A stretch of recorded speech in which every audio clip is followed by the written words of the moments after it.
John. I'm very honest. That's also a lie, so. I made chili today. Oh, it was so good. Did you say hello, welcome to Chili as you ate it? Hi, welcome to I was Chili's. chili. It was Crock-Pot chili, and when I went to get this beer, I realized it was still in the crock-pot, so I put it in the fridge. Because leftover chili is fucking delicious. My chili had 2 fresh jalapenos, like 4 chopped up baby portobello mushrooms, an entire onion, a pound of beef, black and kidney beans, some chipotle peppers and adobo sauce, a can of whole skinned tomatoes that I diced. It was yummy.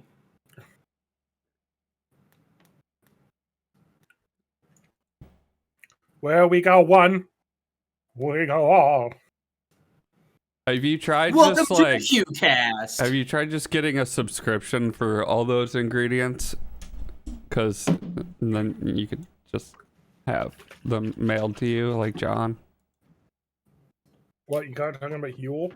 Yeah, I don't know. I'm just not fully functional. Oh yeah. So what was I doing the last time? We were talking about some bullshit. Oh, we were talking about the national anthem on the last podcast. That's every podcast. Oh yeah. And I tried to play the national anthem on my trumpet, but that fucking noise suppressor, wouldn't make the trumpet noise come through. Oh god, here we go. I don't know the rest of it because That's good enough. To the dawn's early light. That's really all the country deserves, the first couple of bars. We work our way up to the full song. I'm actually really bad at playing brass instruments now, and it's kind of upsetting. Yeah.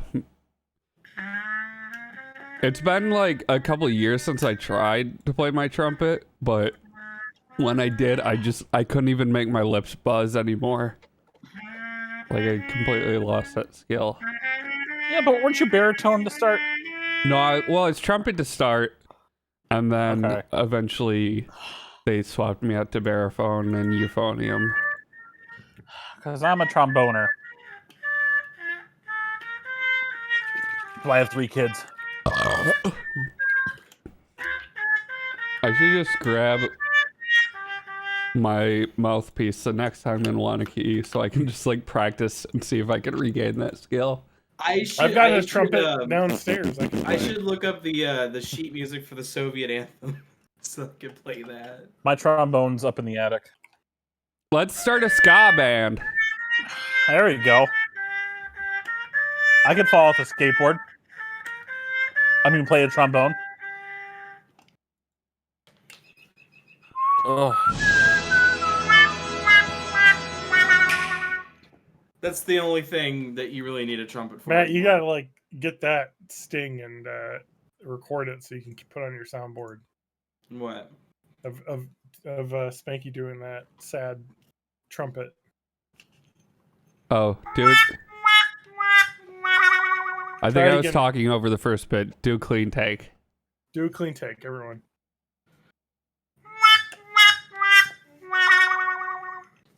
Perfect. I like that. That's good. I will clip that out because we are broadcasting right now. Oh, cool. Let me open the Twitch. And somebody remind me to clip that out. And John, you'll be pleased to know that I ran 3 minutes of ads, so the pre-roll should be off. I don't have the pre-roll because I subbed to you last week. Oh, right. Let me run some more ads. It won't let me. I have to wait. Oh, thank you for your 5-month subscription, John.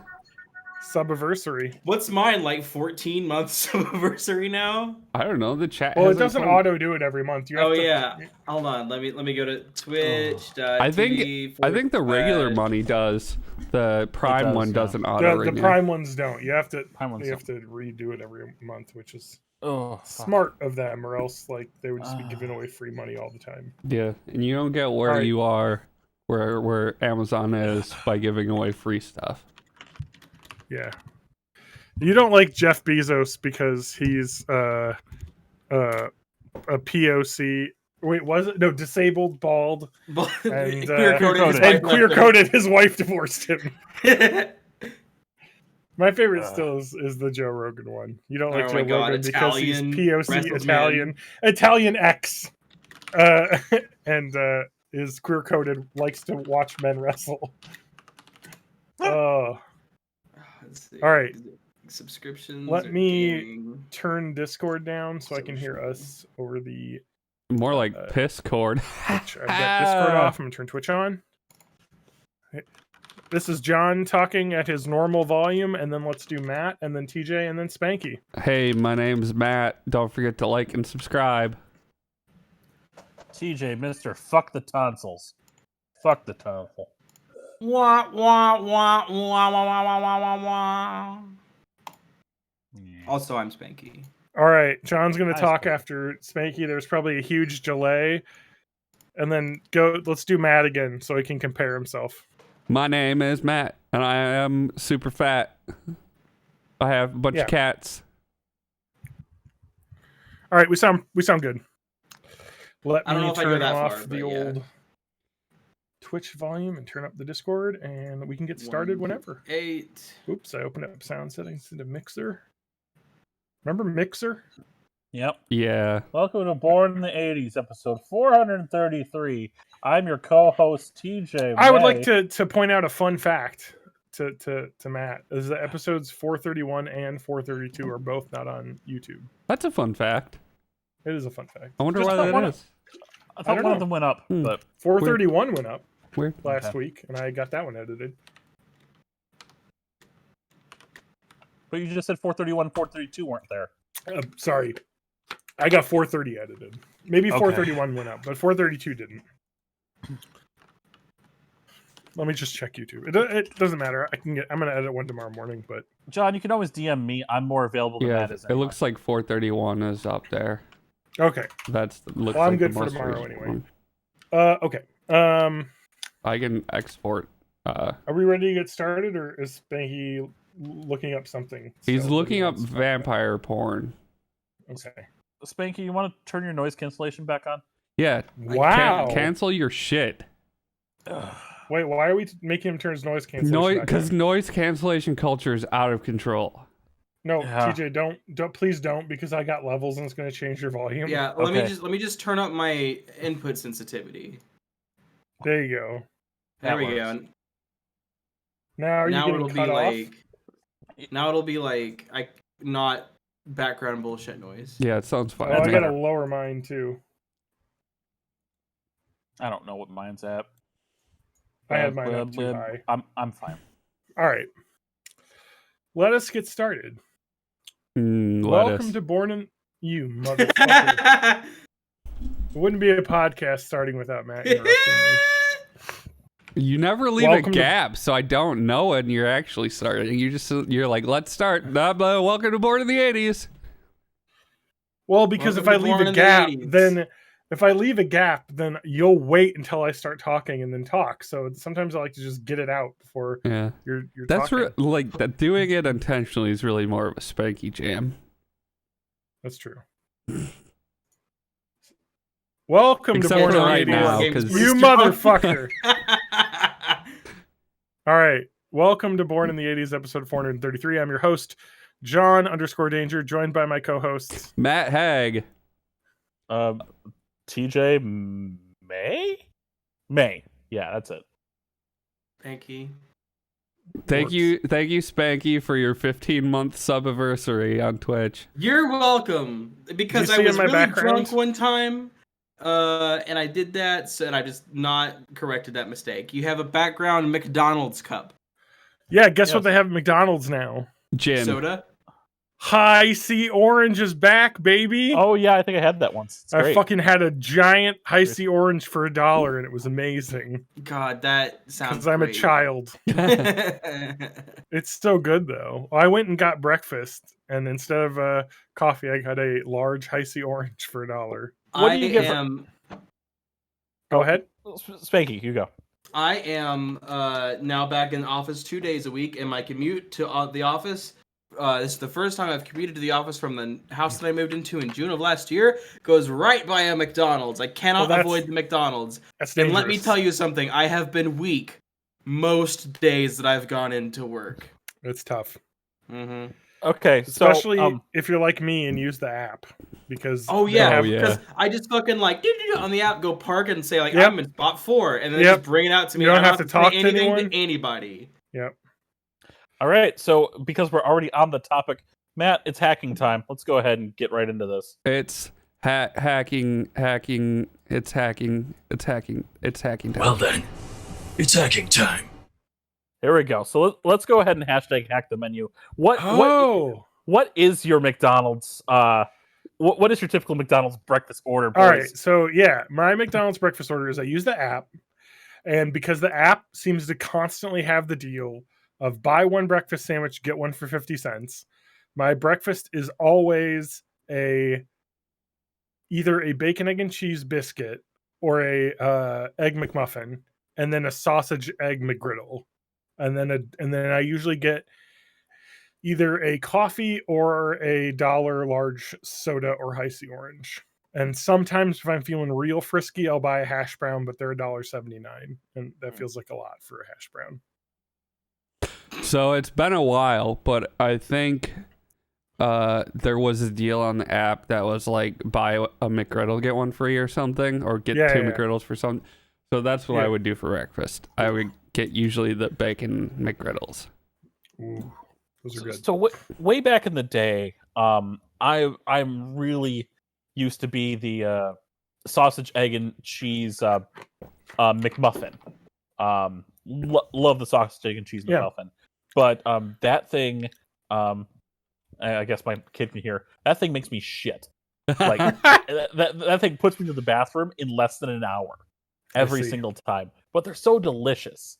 Now, I don't like McDonald's biscuits. I think they're dry as fuck. Yeah, the biscuits are bad. I can't do it, especially. I actually like their biscuits, but whatever. I get your. I don't like them as much. I think they changed them. They were better like maybe 5-6 years ago, and now they're not as good. I didn't like them then either. They are dry, which is why I'm a person who can't drink coffee with food, like because it just doesn't it doesn't quench my thirst when I'm drinking a dry, like having a dry food.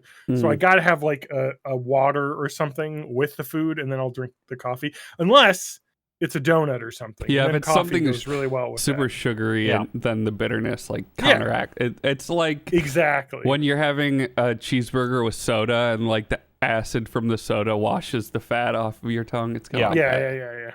Now, lately, breakfast, I've been going a completely different direction. I used to like going with like the big breakfasts, but they come with the biscuit. And I don't like the biscuit. So I'll usually we'll go like I'll get the hotcakes. I like the hotcakes. I kind of want to go get hotcakes now. Yeah, I always forget about them, and I remember I got them. Like Lauren's out of town this weekend, so I'm like kind of having bachelor time. I ordered fucking Pizza Hut stuffed crust, and because she doesn't like it, and I do. But yeah, I haven't had hotcakes. But like the last time I think I was alone for the weekend too, and I got their like breakfast. I think I either got hotcakes separate and a sandwich, or I got like the breakfast platter with hotcakes, which I think is like the egg patty, a sausage, and hotcakes. Yeah, you get the scrambled egg patty. Yeah. But yeah. So I do. I'll do the bacon, egg, and cheese bagel. I'll get that as the meal. So they don't have bagels at my McDonald's. They haven't had them at mine in decades. Yeah. I've still been getting them. Just not. It's not available. I'm so jealous. It's not available in the 24-hour.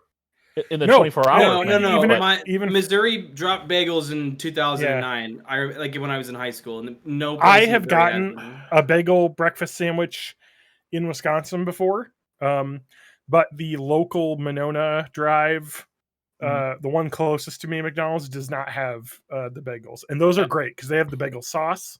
Yeah. And it's like a more substantial sandwich. Yes. Everyone I've been at here, at least in this Northeast Illinois, they have the bagel sandwiches. So I'm usually set. So I get the bagel sandwich, get the meal because for some reason I'm not a big McDonald's fries person, but I love the hash browns. Mhm. The hash brown puck is very good. And then I'll get like another hash brown, and depending on how I'm feeling that morning, 2 or 3 just side orders of scrambled egg. How much are the side orders of scrambled egg? Probably $1.50. I'd have to look at it. Yeah, they're probably really cheap. I mean, their scrambled eggs are okay. Yeah. I used to make them. They come out of a carton. Mm-hmm. Like people think that they're Carton like egg is fake. fine. Well, like people think, oh, they're like fake, and it's like, well, actually, well, not anymore. Well, They actually, I'm trying to think here. So I think they swapped to, because when I worked there is when they made the swap.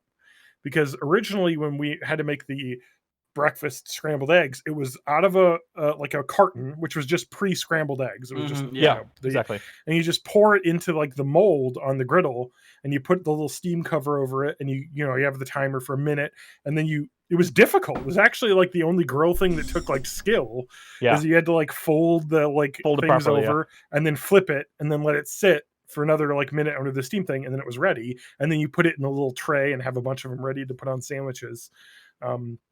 But now, and then when I stopped working there, we had switched over to refrigerated pre-made egg like pucks that you would just throw in a microwave, which was way worse. I know that McDonald's has switched back in some things. I don't know if there's pucks for that, but I do know that the Egg McMuffin uses a real egg cracked now. That's the round egg is real egg cracked. I was gonna interject with what my favorite McDonald's breakfast is. When I worked there, the Egg McMuffin was the puck that was microwaved, and the folded egg was the real egg. And then now it like flipped, and then now I think they're back to using real eggs because honestly, I don't think there's a big time saver difference in those, and I'm sure the cost difference is not very much, and I'm sure the quality is way higher with the freshly cooked eggs.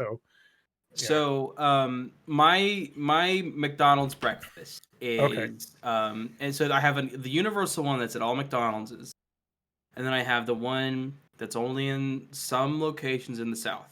Oh, okay. I'd like to hear this. So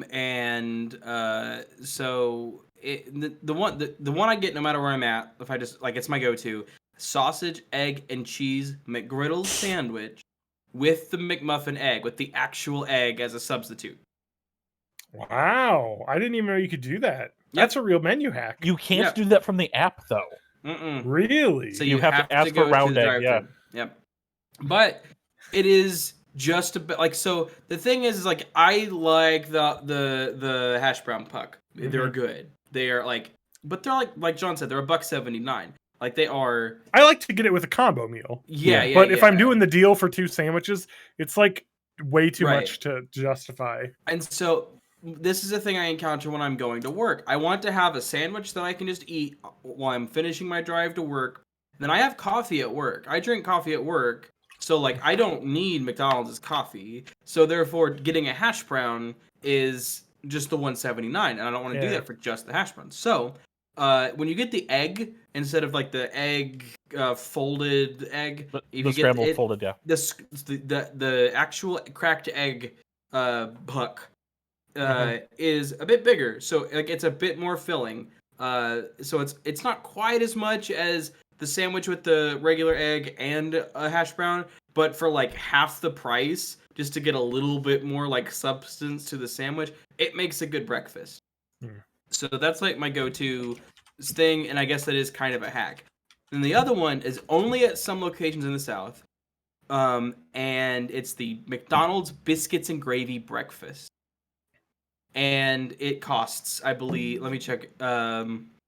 And I was trying to tell a friend who works at a McDonald's in Scotland about this, and I was trying to find like even just the nutrition information. Oh yeah, because you were talking about on the Dave's Cord. Right. So I was trying to find even just the nutritional information, any reference to this menu item at all on any McDonald's website, and could find no reference that it ever exists. But I got a screenshot of it on my way to work the other morning. The meal is $5.59, which is just one big biscuit cut in half, topped with a pork sausage gravy with a hash brown for $5.59 plus tax. And That's pretty good. I mean, the downside is it's like hotcakes. You can't eat it while you're driving on, it is they give you a fork and you got to eat it with fork kind of thing. But I have so many I'm on hackthemenu.com, by the way, and they have a this is where we got the name from, by the way. I don't know if you knew that, Spanky, but on the McDonald's secret menu, the biscuits and gravy is a thing. And they said some McDonald's in the South have this. Yes. Just ask for it. Mm-hmm. And it shows up in the app if you've already selected a location that has it. Even if it's an all-day breakfast one, they don't have it in the app during non-breakfast hours. So, if you go to an all-day breakfast, a 24-hour breakfast McDonald's, and that McDonald's does have biscuits and gravy, it won't be in the app. It's hard-coded in the app. It's it knows the locations, and it knows the hours of breakfast, and it only shows up in those times. So, this is good. If you're in the same kind of situation where you would eat hotcakes, or it's I've got the ability to open it and eat it with a fork and knife, whatever. But I have memories. I can specifically you guys know how you have things from your childhood, and it's it's there, it's the most vivid memory in the world. I remember the exact shape, weight, smell, texture, everything about the clamshell styrofoam container that McDonald's would serve you a biscuits and gravy breakfast in, because it was kind of they didn't use it for anything else. Well, they might have, but not that I knew of, because it was a little bit deeper. And, it was like a rectangle, like a 16x9 kind of rectangle, and it was deeper than most of the other clamshells. And it was this weird off yellow goldish color, which I think was used on the other stuff. And just I remember at being 5 years old, eating biscuits and gravy out of this thing, and the first time I ever finished a whole biscuits and gravy breakfast, which is one biscuit covered in pork gravy. So I'm 5, and I'm hell yeah, I just nailed that. I just destroyed that biscuits and gravy breakfast. I've got some really fun McDonald's hack menu item things here. The McCrape breakfast. It's a DIY. No. But you order the hotcakes and a yogurt parfait. Ooh. And you put the yogurt parfait on the hotcake. The yogurt parfait at McDonald's is actually really good. Yeah. I remember making them when I worked there, when they first introduced it, and we got to eat them because they didn't last forever. So and they were one of the items they let us take because we weren't making a ton of them in the back. They would just have them and be all right, this expires today, so just take it home with you. John probably remembers this, but when you're switching from breakfast to lunch, you've usually got some of the eggs still in the thing where you put the eggs, the warmer. And if it was 1035, they called it the Mech 1035. I am looking up the Mech 1035 right now. Yeah. But it was you would just say, hey, can I get, I think it was a single cheeseburger or something like that. But you'd say, do you have any of the eggs from the sandwich, from the breakfast sandwiches left in the warmer? If you do, throw one on there. And if they wouldn't do that, you could order the McMuffin and the cheeseburger, and then just combine them together yourself. That is what this suggests exactly, is that just order a Egg McMuffin and a McDouble, and then do that. Or if they will throw that, then some places will put the egg patty on for you if you ask for it. Yeah. Another thing, which is interesting, I see, is the McDonald's McKinley Mac, which is the Big Mac, but with the quarter-pound meat patties. Ooh. Ooh. It doesn't sound like you'd be able to get this anywhere, but this reminds me of when you have to know somebody in the kitchen to get that. Yeah, well, because I guess it's an Alaska thing because of McKinley, Mount McKinley. Okay. Yeah. But they had the quarter pounder Big Mac as one of their promotions. Mac. The Grand Mac. Yeah, that was I pretty remember good. the first time I ordered a double quarter pounder, not really thinking through with that decision. And I got it, and I'm oh, this is a lot of McDonald's burger to eat right now. I can't believe people order the like double quarter pounder. And That's I'm like a big guy, but No. the Yeah, double I mean, quarter pounder is a lot of like food. I can It's a- kill food. I'm not like your That's size, a but half I pound can of burger. I can shovel a lot of food into myself. And a double quarter pounder is a big fucking like I've been to brew pubs, you know, where it's like they have like the burger, they stick the knife in and it's whatever. And I've still had an easier time eating those than having like a double quarter pounder with fries. Like it's just something about it is so much. Yeah.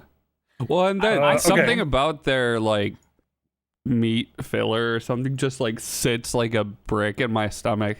So I've had that double quarter pounder like on several occasions, but I need to not do anything for the rest of the day. Yeah, I'm the same way. So we've got, and then I've got two other neat ones that are Hawaii based. Oh, yep. So they have a spam and egg McMuffin, which is standard on the menu. Amazing. Yeah. Which is just because in Hawaii they are fucking freaks for spam there. Spam is awesome. Like people, I like spam too. It's just like really salty ham. I know, Spam like eggs is great. People like think spam was like fake ham, or something, or like no, it's just really like ultra shitty- processed ham with extra salt added. No, well, it's just mixed in with like wheat or something. It's mixed in with a carb thing. So yeah, it's just like cheaper meat. But like it's pretty decent. Like if you ever get one of those like ham sandwiches that have like the rounded rectangle of ham on it, that's way shittier ham than what comes in spam. Like what I used to do spam and mac and cheese as like a poor people snack, and oh my god, it was amazing. It's good. So, it's great fried. Another Hawaiian McDonald's thing, which sounds really interesting. Actually, it makes me want to visit Hawaii, just for the McDonald's, not to like see any of the beauty of Hawaii. Not fuck yet. that. The nature and Hawaiian. It's called Saimin, Saimin. It's a soup with egg noodles in a hot broth with fish cake, barbecued pork, and seaweed. Oh, that would be amazing. It's just like a little cup of noodles that you get at McDonald's. Yeah, that would be amazing. Yeah. And you know what I figured out recently is that egg drop soup is the easiest fucking thing in the entire world to make, and you are stupid if you ever pay money to have it added as a side for like takeout or delivery Chinese food, because it is literally like an egg and some chicken broth, and that's fucking it. So the other thing with Hawaii in general is that with every combo you do get a side of pineapple. That's included in the charge of it. You can request without if you don't like pineapple or something like that. If you're a fucking monster who doesn't what like I think pineapple. is funny Yeah, is fuck that pineapple. I was talking to Ewan about this, but we call a Hawaiian pizza has Canadian bacon on it and pineapples. And pineapples are not native to Hawaii, and Canadian bacon is not called Canadian bacon in Canada. It's not. Yeah, it's only called Canadian bacon in the there. US. And it's not even how they make bacon. It's literally just ham. Like it's ham. It's not ham, yeah. like they use back bacon in Canada, but they call it back bacon. If you say bacon and you're in Canada, you get the same belly bacon you get in the States. They don't have different words. But that's a pizza that we say is a Hawaiian pizza, but it only exists in the United States, not in Italy where pizza's from. The Hawaii part is from a South American fruit, and the ham is to emulate Spam, which is popular, which we call Canadian bacon. It is not called that in Canada. Like, so it's like everything about it is fucking wrong, and it's kind of hilarious. Or is it like a reference to like pig roast? 'Cause that's a Hawaiian thing, isn't it? Like the pit roast with the whole pig with the apple in its mouth. It could be. I don't know. I want to. Either way, it probably came from World War II. All right. Fucking tiki culture and all that shit. So, I have another breakfast option on my way to work that I can get because it's new. Has anyone else tried Wendy's breakfast? No, I didn't even know that was a thing. It's like they have a chicken thing that I want to try, but there's not. So yeah, I got the thing you're mentioning. It's the maple bacon chicken croissant. Yep. I That should have sounds probably good. done that. It It sounds is- great. I just don't have a Wendy's on my commute, so I haven't. Yeah, gotten it is bacon maple butter croissant. It sounds great, and like honestly, it was Wendy's pretty might be good. My favorite fast food burger place. Yeah, I actually like that one pretty much. I think that it wasn't sweet enough. I think that it needs a little bit more maple Like maybe I'm just too used to the McGriddle like sweetness, Yeah. but Yeah. I mean, the McGriddle are really pancakes with like syrup injected into them. Yeah, but the chicken was pretty good. Let me look at the. Wendy's is probably my favorite, like quality wise. And so then they also have biscuit sandwiches for breakfast. They just have a sausage, egg, and cheese biscuit, a bacon, egg, and cheese biscuit. They also have a honey butter chicken biscuit, which looks pretty good. I didn't have that. And just all that sound like better things than what I did have when I had Wendy's breakfast. I tried their breakfast baconator. Yeah, wasn't a fan. Sausage and gravy they also have. So they also have the breakfast baconator, which is, let me look at this. It is a grilled sausage, American cheese, bacon, egg, more cheese, more bacon, Swiss cheese sauce. That just like hit my belly and just dropped like a rock. I didn't like it. And so then they also have a bacon, egg, and cheese sandwich and a sausage, egg, and cheese sandwich on a what looks to be like a brioche roll, warm breakfast roll. So it's not like a burger bun. It's like a roll. And then what else do they have? Oh yeah, and then their breakfast sides are good. So they have other shit. They have an oatmeal bar, which basically just looks like a fucking Nature's like, Valley bar. Yeah, well, no, it's like chewy, but like oatmeal and raisins, and like I don't know like why you Chewbacca. get that. Like, is Nature's Valley or what brand is it? Where it's like it's a rock, like you. Yeah, it's Nature Valley. You break it into a million shards. Like you bite it once, the whole thing just like explodes into shards all over your car. The one where it's like two separate layers that are not connected at all. Yeah. So they have a breakfast burrito, a sausage, egg, and cheese burrito, which I haven't tried. But the side that you get with your sandwich is seasoned potato wedges, and they're like nice like seasoned potato wedges that are crispy and fried. Like they're really good. Amazing. Yeah, I wish they had those just as fries. Like outside of breakfast, they're good. Wendy's fries I like, but they're very like. Yeah. I don't know, like they're not salty. I feel like is it Wendy's? Because I think Wendy's doesn't salt their fries, but they'll like give you salt packets. I think, and I don't bother putting that shit on there, so I just have unsalted fries, which is fine. But like McDonald's has that like crunch, like they're specifically straw fries to be crunchy, and I like fresh Wendy's fries because they're like they're the thicker like potatoey chunky fries. But if they've been sitting for even like 3 minutes, I'm like, they're okay. But like fresh ones are the bomb. Yeah, Frosty Chino as well was their like breakfast thing. It's like and some pants. Some Frosty Chinos. No, they're it's their like cappuccino drink, I guess. Like the blended, what they say, like it's an iced coffee with frosty mix. But when I got it, I thought it was going to be like, I don't know if you've ever had at Arby's, but the Jamocha shake, which is like a coffee milkshake, which is really good. Yeah. This is just iced coffee, and instead of creamer, they just use the unfrozen frosty mix. So it's like sweetened. It's good. Don't get me wrong. But it was just iced coffee, and I was like, "Oh, this is just call it iced coffee." It sounds like it would be more like a frappuccino or something. Yeah, that's what I was looking for. But it was just ice. It was just a liquid and ice, and it was good. But I was disappointed because I went to a fast food place today. I went to Dairy Queen because this was about 2 hours. I wish there's a Dairy Queen near me. There isn't. It's the closest one. It's the closest fast food place to me. So like, I don't go there often. But like if I'm ever craving chicken strips, oh baby, I go there. But I went there 2 hours ago because I was like, oh, I'm gonna need a little bit of energy, and I've been drinking beer all day. I need something sweet, and I didn't have any like snacks at home, so I was like, I'm gonna go to Dairy Queen and get a Blizzard, and they've got their summer Blizzard selection available right now, which includes the Girl Scouts Thin Mints Blizzard, and I got that, dude. That is a good Blizzard. That is a good Blizzard. Thin Mints are okay. But they're But to be blended into ice cream, they're great. There's not like giant chunks of Thin Mints in there. They're obliterated to almost dust, so it's just like the flavor of Thin Mints, and then every now and then you get like a chunk of like the chocolate icing that goes on a Thin Mint, and it's minty. It's fucking good. So there's summer Blizzard. Oh yeah, go ahead. Sorry. I would say it reminds me of the mint Oreo Blizzard, but better.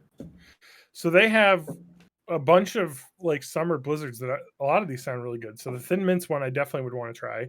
Brownie Batter Blizzard is, I think they used to have that. That's not that Mhm. exciting to me. Drumstick with peanuts. So like crushed up like chocolate covered like waffle cone and Mhm. peanuts. That sounds pretty good actually. Frosted Animal Cookie Blizzard. That sounds awesome. That to me. sounds I wonderful. love Frosted Animal Cookies. That was like neck and neck with the one I was gonna get today. And then they have Raspberry Fudge Bliss, which is just raspberries and fudge chunks, which would be okay. But I'm not a huge fan of fruit and ice cream because I don't like the seed texture. I like the creaminess. And then Cotton Candy Blizzard, which sounds awful. So the Cotton Candy Blizzard, I don't know if it's my brain or whatever, but like I remember the Cotton Candy Blizzard being good, like when I was a kid.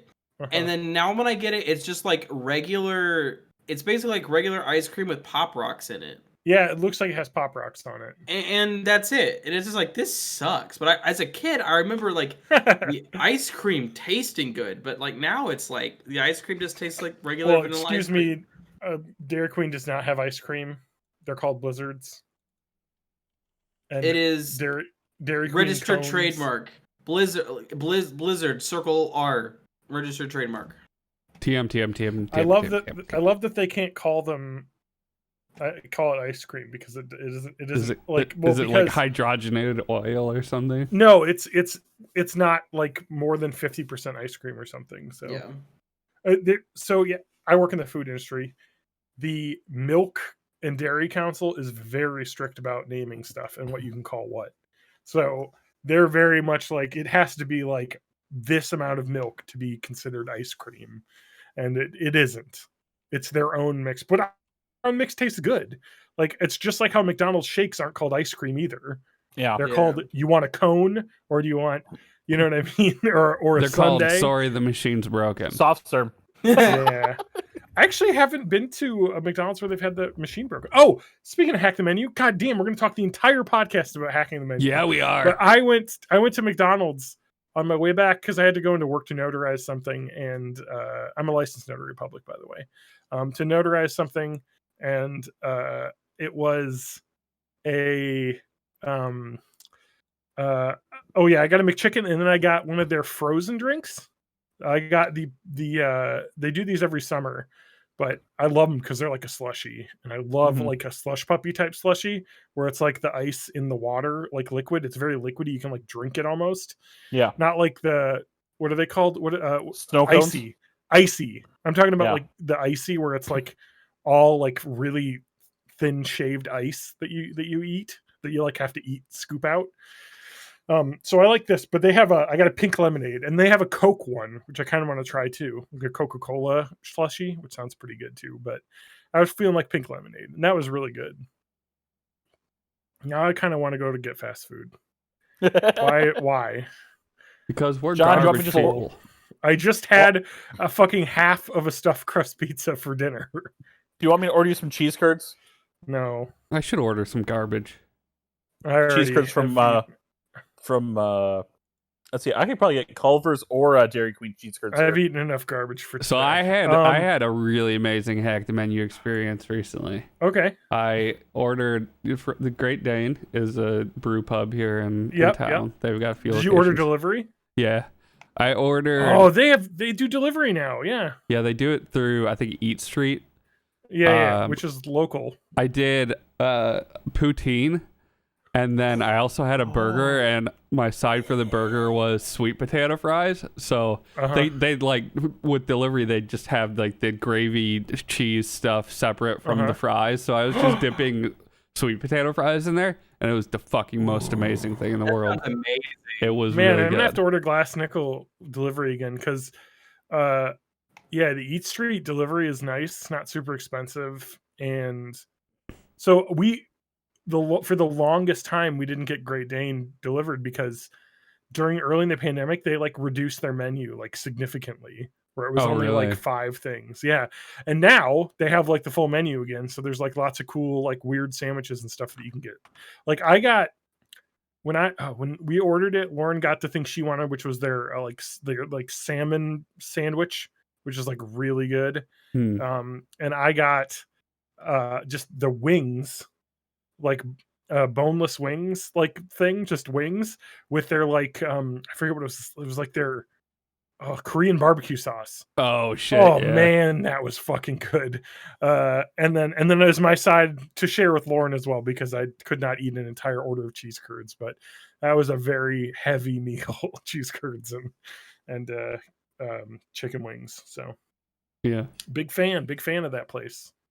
If They only really do they would shit. let you order like a Get growler for beer delivery. delivered. Yeah. Yeah, how is that not possible in fucking Wisconsin? I don't know. Because the Tavern League. It's because of the Tavern League. Yeah, They want you to yeah, go to a yeah. bar to drink. They don't want you to go to a Yeah, liquor I mean store that's or the drink same at home. reason our liquor stores close at 9 p.m. They want Yep. you out driving drunk in the They want- taverns. Yep. Mhm. They want you to buy your alcohol in the morning and then Whereas you Whereas run out I've at de- home and walk to a bar or drive to a bar drunk. Whereas I've delivered DoorDash alcohol from grocery stores, and then just the other day I delivered from a liquor store. So I think you can get alcohol from grocery stores in Wisconsin, but I think it's not delivery. You can do the pickup. And you have to show your ID when they come to Yeah. your car. To Well, put it in the Great back. Dane lets you do pickup too, that like curbside. So I guess you could get a sure. growler picked up, I suppose. Yeah. But who's doing that? Nah. The whole point of ordering online is I don't want to fucking leave my house. Yeah. Yeah. Yep. Come on. This is why the brewery that I have bought, the like growler discount club thing, I take like 3 growlers there on Fridays, and I meet friends there on Friday, and I fill up 3 fucking growlers of beer, and that's my beer for like the next time I go. Like between that time I go and the next time I go, I get all my beer at that one. Yeah, got your beer Yeah. for a week. So when Yeah, you and do what's that, cool is the do you people here even are- do you even bother pouring it? Because I would be really tempted to just drink out of the jug, just slowly So, go through I have- the whole growler. I have like my 128 ounce growler that's pressurized. Obviously, I don't drink out of that. Like, Oh, just put your mouth do a under the kickstand. spigot. I could, Tiny I could put kickstand. yeah, I could do that, but I don't. The 64 ounce one is a bit too heavy and awkward, but the 32 ounce growlers that I have, I absolutely drink out Oh, of those. fuck yeah. I That's you just take too every- big. You need a beer hat mean- that fits. I mean, two this growlers. is 32 ounce Nalgene. Like, Yeah, that's exactly. easy. So, You so put what that I in your do- hand. Yeah, what I do is I go to my That's my just 2 friend- pints. Yeah, That's not that much. Hmm. well, Yeah.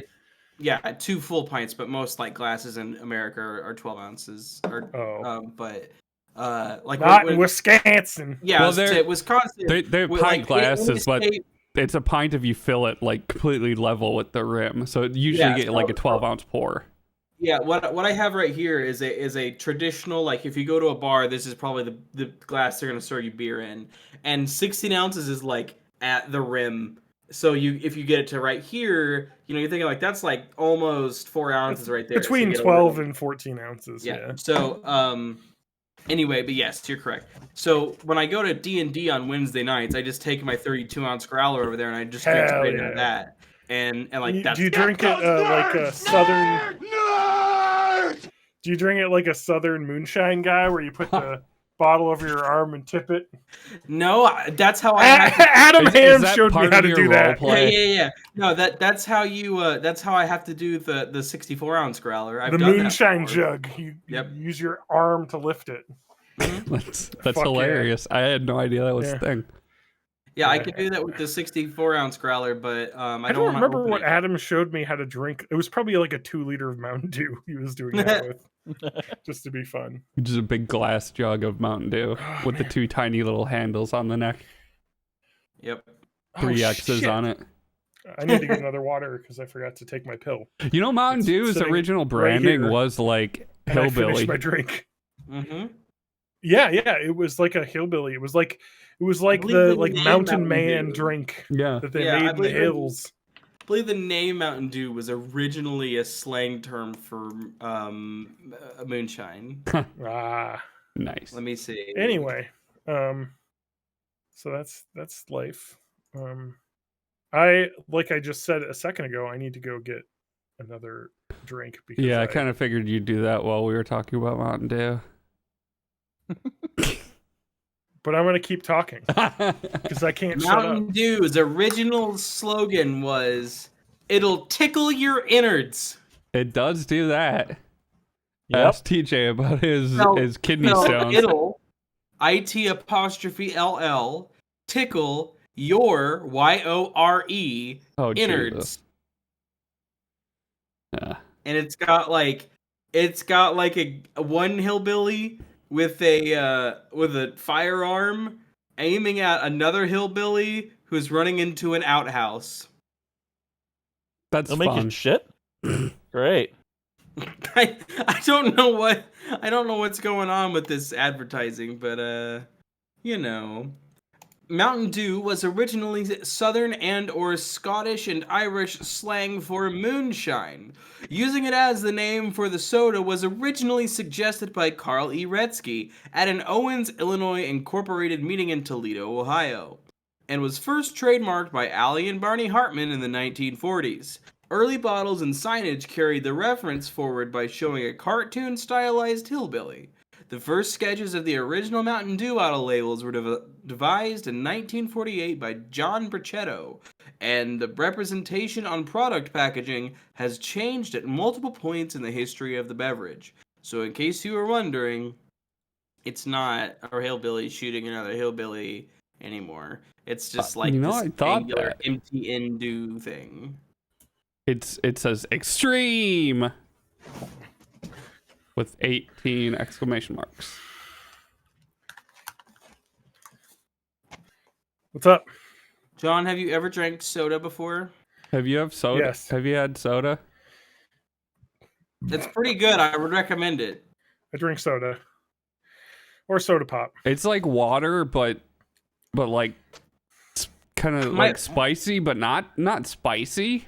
One of my favorite things, like it's Okay. apocryphal things about America, is that no matter where you're at, there's people who are like, over in this other part of America, they call it this. And it's like, no, we all call it, we all know all the words for it. Yeah. Like, Yeah, if someone says you want a pop, I'd be like, yeah. Or if someone says you want a soda, I'd be like, yeah. yeah. I know like, what you're talking about. Like, that's No, the weird thing. It's If like, somebody I've asked been- me if I want a pop, They're I said, trying no, to I already divide have us. a father. So, like, when I visited family in Florida, I will accept your condolences. No No wonder you're so fucked up. Yeah, I know. So, like, one of them was like, "You're from around St. Louis in the Middle East. You probably call it pop." I'm The like, Middle East. not the fucking Midwest. Whatever. Sorry, I am a little bit drunk. My bad. So, no, I will say it is a shithole. So I don't know if Steve has entered the room, and my my PC tower side of the case just fell to the floor. Get out of here! Get out of here! Get. Steve, Get. you get out now. You get. Speaking of different words, and Sorry, I Speaking just of- had to make sure my tower wasn't exposed to my cat who's sniffing around. Yeah, don't So- expose your alright, we're tower to good. your cat, Shane Dawson. so different words in different places. Hey, Spanky, Yeah. Where's your nearest bubbler? My nearest bubbler. Where's your nearest bubbler? No, I don't know the word. See, that is a very specific. That's Wisconsin. good. That was a good one.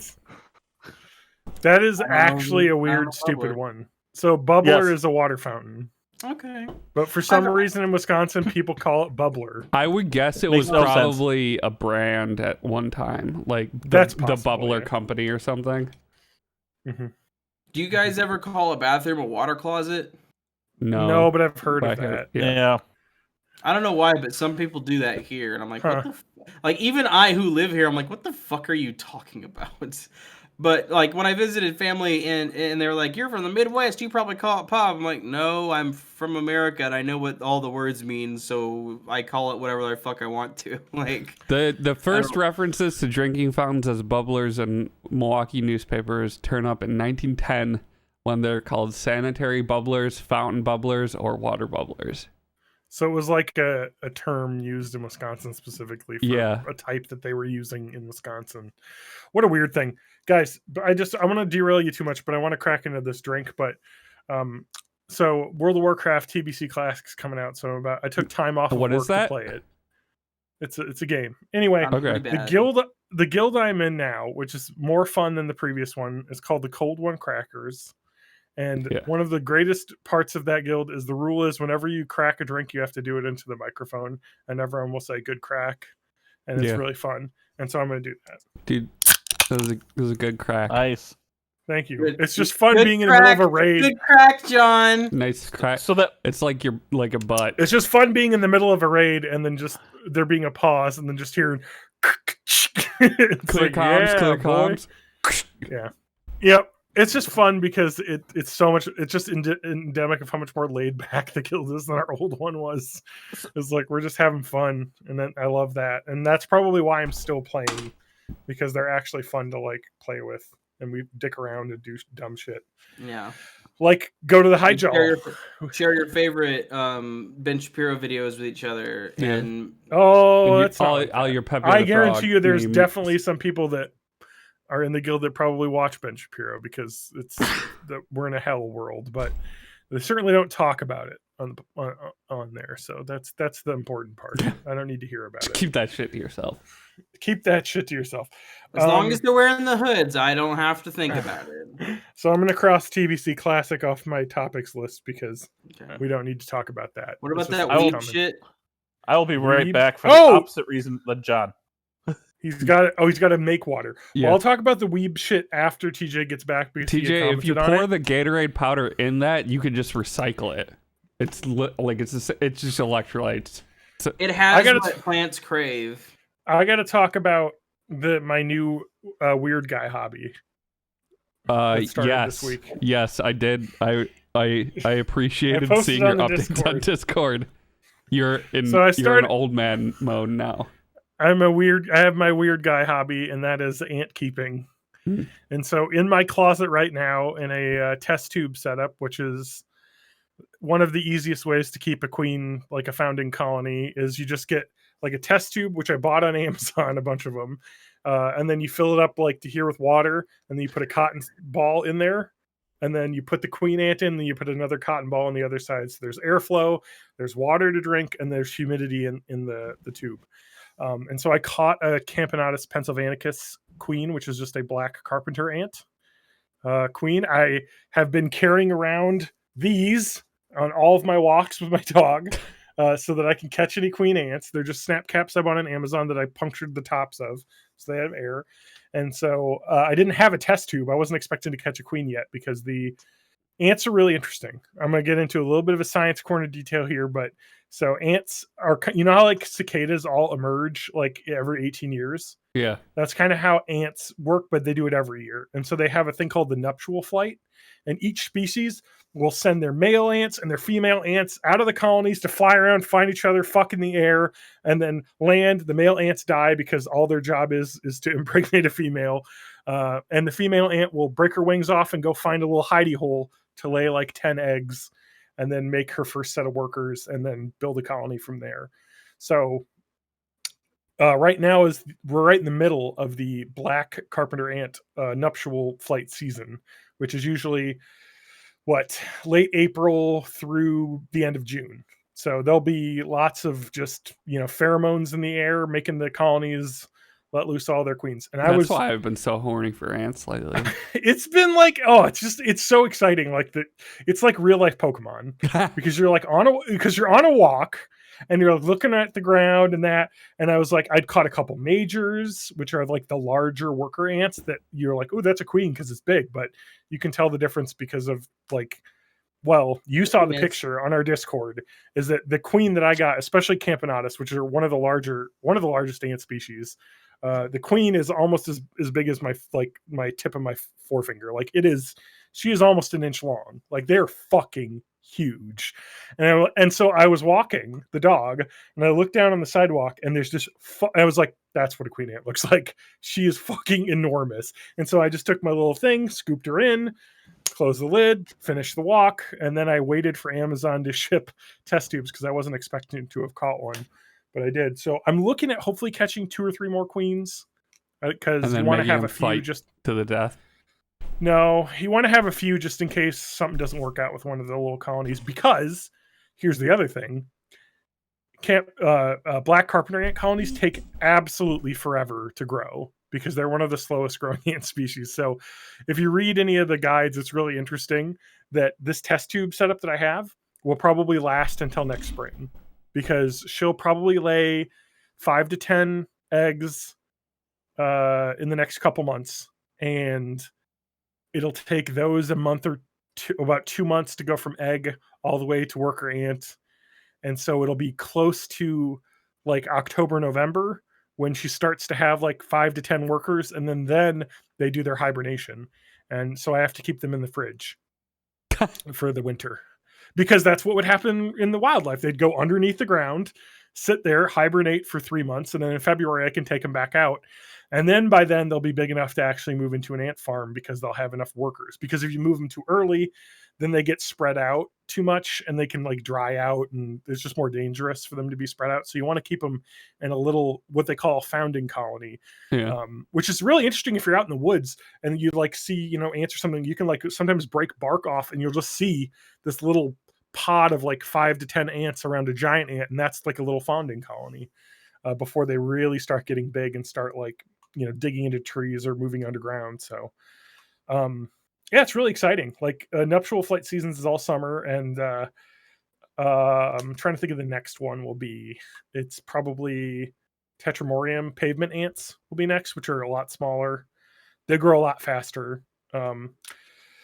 But since we're in a temperate location, every ant species I would catch would need to overwinter in a fridge or in a, like out in the garage. I could put them, I suppose. So it's really interesting. It's like, it's just really cool. But the crazy thing is that I caught this ant, and I won't have an ant colony that looks like cool that you can see ants in probably till the end of next summer. That's how long it takes. I know. And it's really cool though, because she's chilling in the test tube of the closet, and I have so much want to just open that up and fucking look at her every day. But you're not supposed to, because they're supposed to stay in the dark. What do you feed them? They don't need to feed. So the carpenter ant species is fully claustral, which means that they don't need any food. Like semi-claustral would mean that they need some food during the founding process. So really interesting, the biology. So a queen ant has those wings, right? But she drops the wings, and then her body metabolizes all of the muscles that she used to fly into food.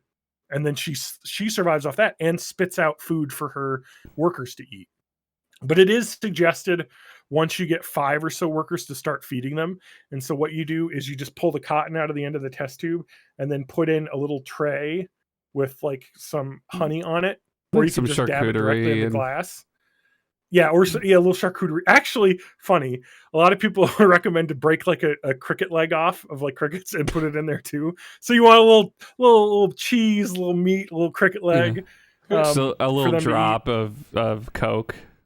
Yeah, a little drop of Coke. Have the whole meal. Actually, I actually filled up the vial with the test tube with Gamer Girl bathwater, so I know they're going to turn out real well. I mean, I saw this documentary, Honey, I Shrunk the Kids, and in that one, they gave it an oatmeal cream pie. So, and that now they were able to ride that one. Oh, okay. Maybe I'll need to work on that when my colony gets a little bigger.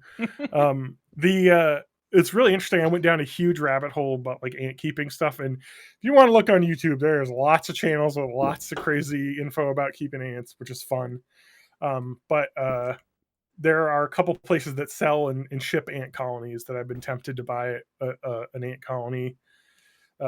But they're kind of expensive. But they ship usually with a Formicary, and they're already grown, so I don't have to wait 2 years for it to become something interesting. And then at the ant conventions, people are always real snobby, like, "Oh, you got one of the prefab colonies." Exactly, poser. Because like it's kind of a thing in the hobby is like there's nothing better than finding your own queen and raising it into a huge colony. Which, when you think about it, is pretty amazing. Like if you think this one queen that I got, like 3 years from now, could have 1,000 worker ants in a colony, and that all started from one bug I picked up off the ground, which is crazy to think about. But you're making me want to play Empires of the Undergrowth again.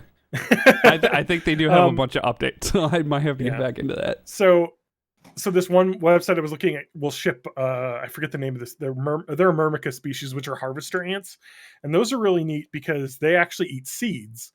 And so they're from the south, and I guess they'll ship in all 48 super states. So no, keep but them they away do from sting. the black carpenter ants. But they do sting, and they have a pretty painful sting.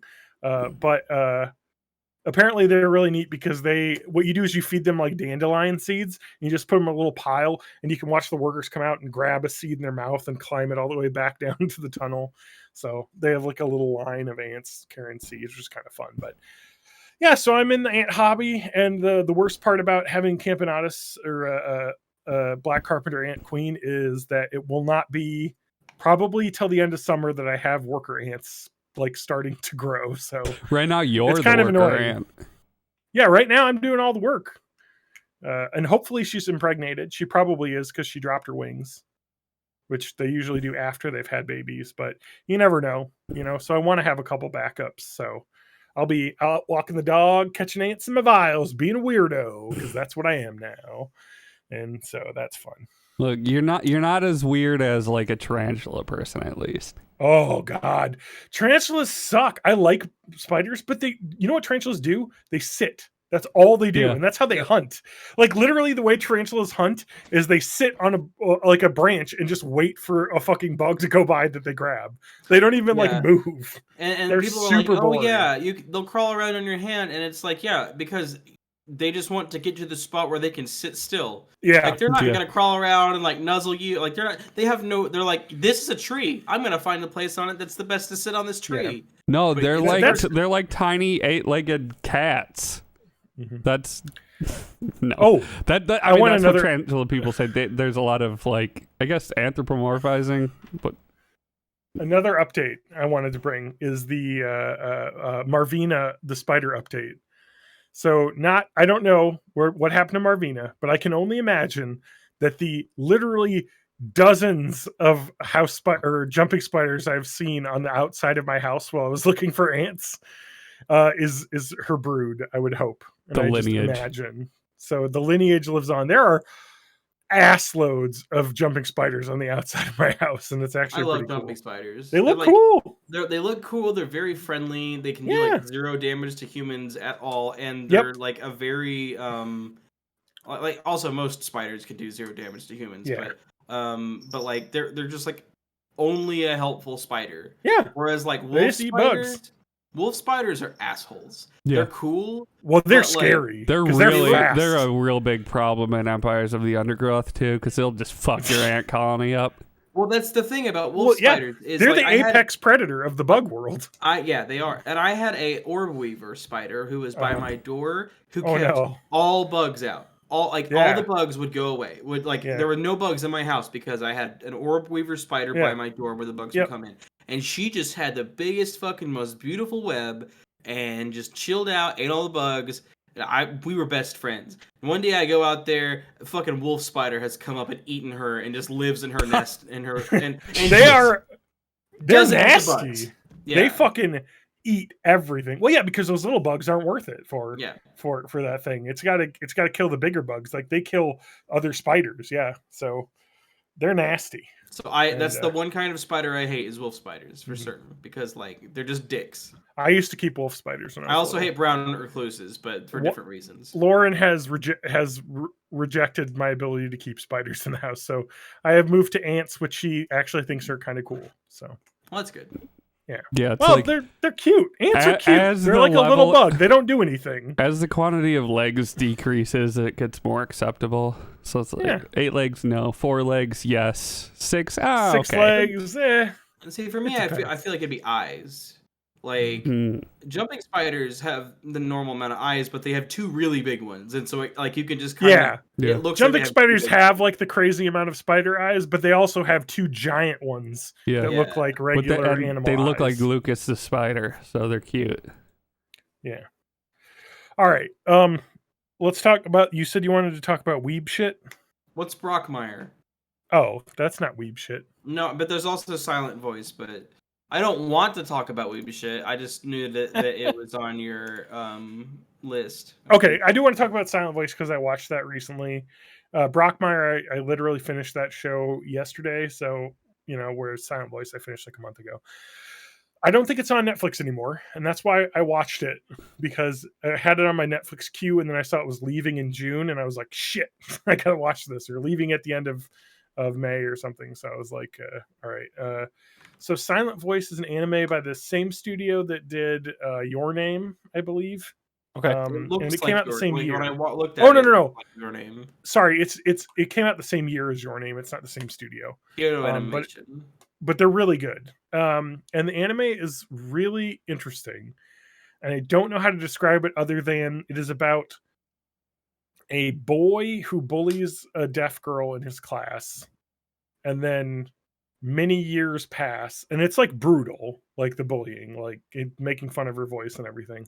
And she just tries to like kind of turn the other cheek a lot, and he hates her for that. And then basically it's like years later he is going to kill himself because he's just basically feels like a shithole and his life didn't go anywhere or anything. It doesn't end up happening. I think he stops himself and he just tries to become a better person. And then like he kind of realizes that because he was so it's really about social like groups and dynamics, about like basically like being a bully just makes you make other people become bullies around you, and just I don't know, it's crazy, but it's really good. And the interesting thing about this is the dub is better than the sub. Listen to the dub, don't listen to the sub for one reason. There is a deaf character in this, and the Japanese version it is a person, an actor, and then the US version they actually hired a deaf voice actress who does an incredible job. Which like actually felt real. Oh, and I was like, okay. So okay. You said listen to the dub? Listen to the dub, because Okay. the American voice, I mean, you know, this is the thing. Japan's a little bit more less cultured than the US in some ways. Whereas I'm sure the US dub team was like, oh, this is a deaf character. We have to hire a deaf actress because it would be ridiculous to have a voice actor do the deaf voice, that this character does, that they make fun of in it because that the whole point is that she sounds different than everyone else. And yeah, and if you have a non-deaf person doing a deaf voice, you're kind of being a bully, which is the whole thing about how the movie says you shouldn't do that. Well, yeah, I mean, I'm sure they do it with enough class, but it was really interesting because I was like looking up, because I made Lauren watch it because she hates anime, but I force her to watch some animes because I make her watch the good ones only. So at least, I don't have to watch them alone. And I watched an anime that I liked recently. Yeah, there are good animes. It's just like everything. There's lots and lots of shitty ones. And then a few really good ones. Tokyo Godfathers is what I watched. Tokyo Godfathers is actually one of my favorite film directors of all time. That's one of my favorites of all time. So yes, correct on that one. That's Satoshi Kon, and may he rest in peace. Gone too soon. He died. He was like 45, just like 7 or 8 years ago. But yeah, Tokyo Godfather is amazing. But Silent Voice is incredible. The deaf voice actors they get is just amazing. The plot is just so heartwarming because it's just about like, I guess, trying to redeem yourself and like being a good person, not for you, but because it makes everyone else good around you, and like spreading that joy. It's just so like emotionally like, this is good. And it's like, oh, it's just really good. It makes you feel really good about like society. And like good things can happen and people can change. So it's like the opposite of the rest of the internet. Yeah, it's really good, and I recommend it a lot. It's like a kind of a coming of age story, but also like a story that deals very realistically about disabilities and about how children react around people with disabilities and bully others. And is the deaf girl 1,000-year-old demon? No, she's just a regular deaf girl. Huh. And there's no 1,000-year-old demons in this. That's weird. What is Brockmire? Oh God. Brock Lesnar? Brockmire is an IFC television program. International Film Channel. Close. Independent Film Channel. Yep. It's bad. It's really good. It's it's starring Hank Azaria. Okay, so it's racist. Hank Azaria.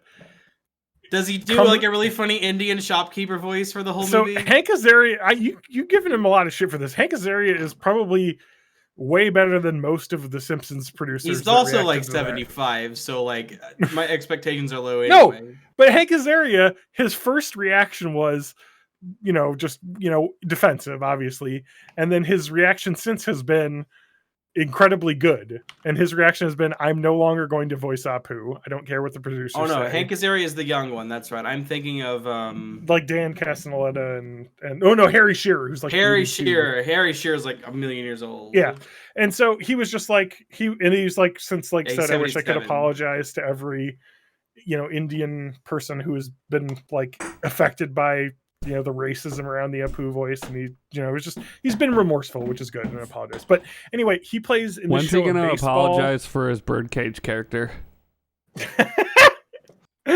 Baby steps, all right. Eventually. But anyways, what's really interesting about Brockmire is it kind of deals a little bit with that.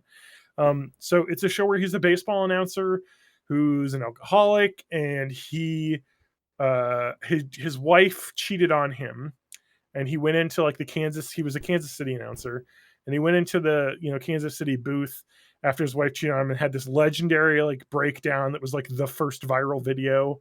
And so like everybody just knows him as like the Brockmire breakdown guy, and so he was like a meme, and so he like escaped to like the Philippines and like all these places and just kind of drank himself half to death. And the point of this show is he's come back to the minor leagues because there's a promoter who's like, let's get that Brockmire guy to be our announcer, and that'll draw crowds and all that. And it kind of goes from there. That show is probably one of the best shows on television because of how that premise becomes what it turns into, which is like one of the most wholesome and like feel good shows ever, because the whole show is about kind of him overcoming his alcoholism and becoming a better person. And it's really like genuine, because like the first season he's like in the minor leagues, the second season he's competing for a major league job, and there's like and he kind of has an intervention in that second season that feels very real, and it stars a lot of really good young actors. Amanda Peet is in it as like a love interest.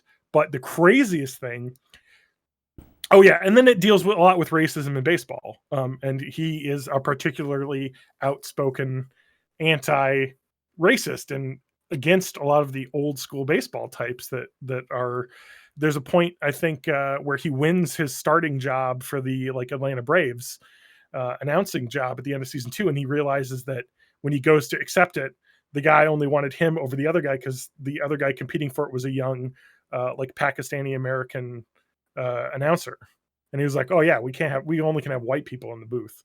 And it's like, what? And so then he just like flames the guy on air and gets fired from that job. But then he ends up working in an announce booth in third season. It's in Oakland, and he's with this character named Gabby Douglas, who's kind of based on the softball or the little league pitcher who was like really good, but she went into announcing in this case. And she's lesbian and black, and he has to deal with all the racism around that and how he's basically becoming a better person and dealing with sobriety. But the incredible part of that show is that season 4 does a 10-year time skip to the 2030s, and it's dystopia America, and it is so much fun. So like they talk of all these off references about how like the Southwest is the Forsaken Lands, and like they're talking about like all the tragedies, and like they have like a 10-minute silence before opening day to all the lives lost during like the Pennsylvania water riots. And like it's like, I don't know, it's just like really crazy that they go like 10 years in the future, and he becomes commissioner of baseball, and he tries to revive the game, and it just is like a full circle on his like life and becoming like a good person and like making change for the better in like American traditions. It's just really good. Like it's really funny because Hank Azaria does his like baseball announcer voice and has all these hilarious anecdotes to him, just doing hilarious drugs with all these crazy, creepy, low life people in his past that he references. And I don't know, it's just really fun and just like really, really heartwarming. My neighbor has a bulldog named Agador Spartacus, after Hank Azaria's character in The Birdcage. And when he told this to me, he's like, yeah, I love that movie, because I'm just like open. I'm like, oh, you're old. Yeah. He's like, because he thinks it's like the most progressive thing you could name a dog. And I'm just like, No. That's No, what bad. you need to name the dog Actually. Caitlyn Jenner. However, Aggie is a good name for a dog. Yeah. Like, it's a good name, but like. And when he Agador was telling Spartacus me- is a great name just in general. Yeah. But when he was telling it to me, he's like, there's that like, transvestite character, etc. And I was like, that was a bad character. Like, that wasn't a good like powered, up stick it to the man. That was a like, here's a straight dude just like fucking lampooning queer culture and doing a bad job of it in a movie in 1996.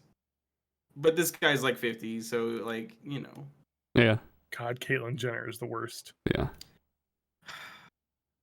I'm gonna cancel culture. Wait, cancel. Wait, wake up the woke. Another. What the fuck does that even mean? We have an episode of the podcast titled "Cancel." Did you hear? Well, she got it from us. Did you hear? Big fan of our show. Big fan. Did you? Well, I'm calling her out then. On this, but so she had posted support for a bill to ban transgender students from playing like high school sports in their gender, what their gender is, and not what they maybe were born as, and she supported that, which is insane as someone who was an athlete and is a trans woman, like to completely like, what are you doing? This is like complete, you'd think. Yeah. But then you have to realize she's also rich and old. So, she only really cares about money, and the money is winning the election, and the people that she's courting are people that suck.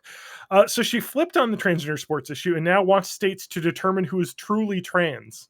Which means sounds even inspecting worse. Genitals. Which sounds even worse. So, I want the government to look at my child's penis so that they know it's a boy, not a girl. So I've gotten into that's what I feel like they're gonna get into. I've gotten into a lot of like heated arguments with people on some forums that I go to about this, and just like people that don't understand like the trans issues around, or the issues around this. And the thing about the sports debate is that there is some interesting merit to some of this, because genders do work differently in sports. There's a reason why here's my actual the actual what I think is the correct take, but because of course I think it's the correct take because it's mine.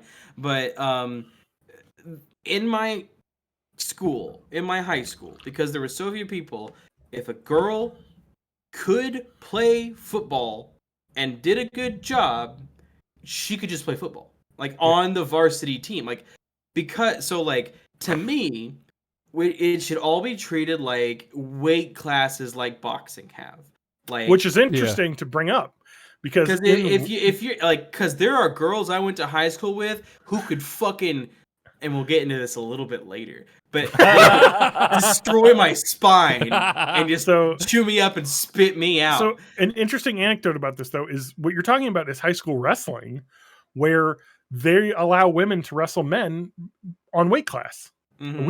There was a girl in my grade who was in wrestling, and she wrestled at her weight class because they were like, it doesn't matter what gender you are, you wrestle at your weight class. That's how it works.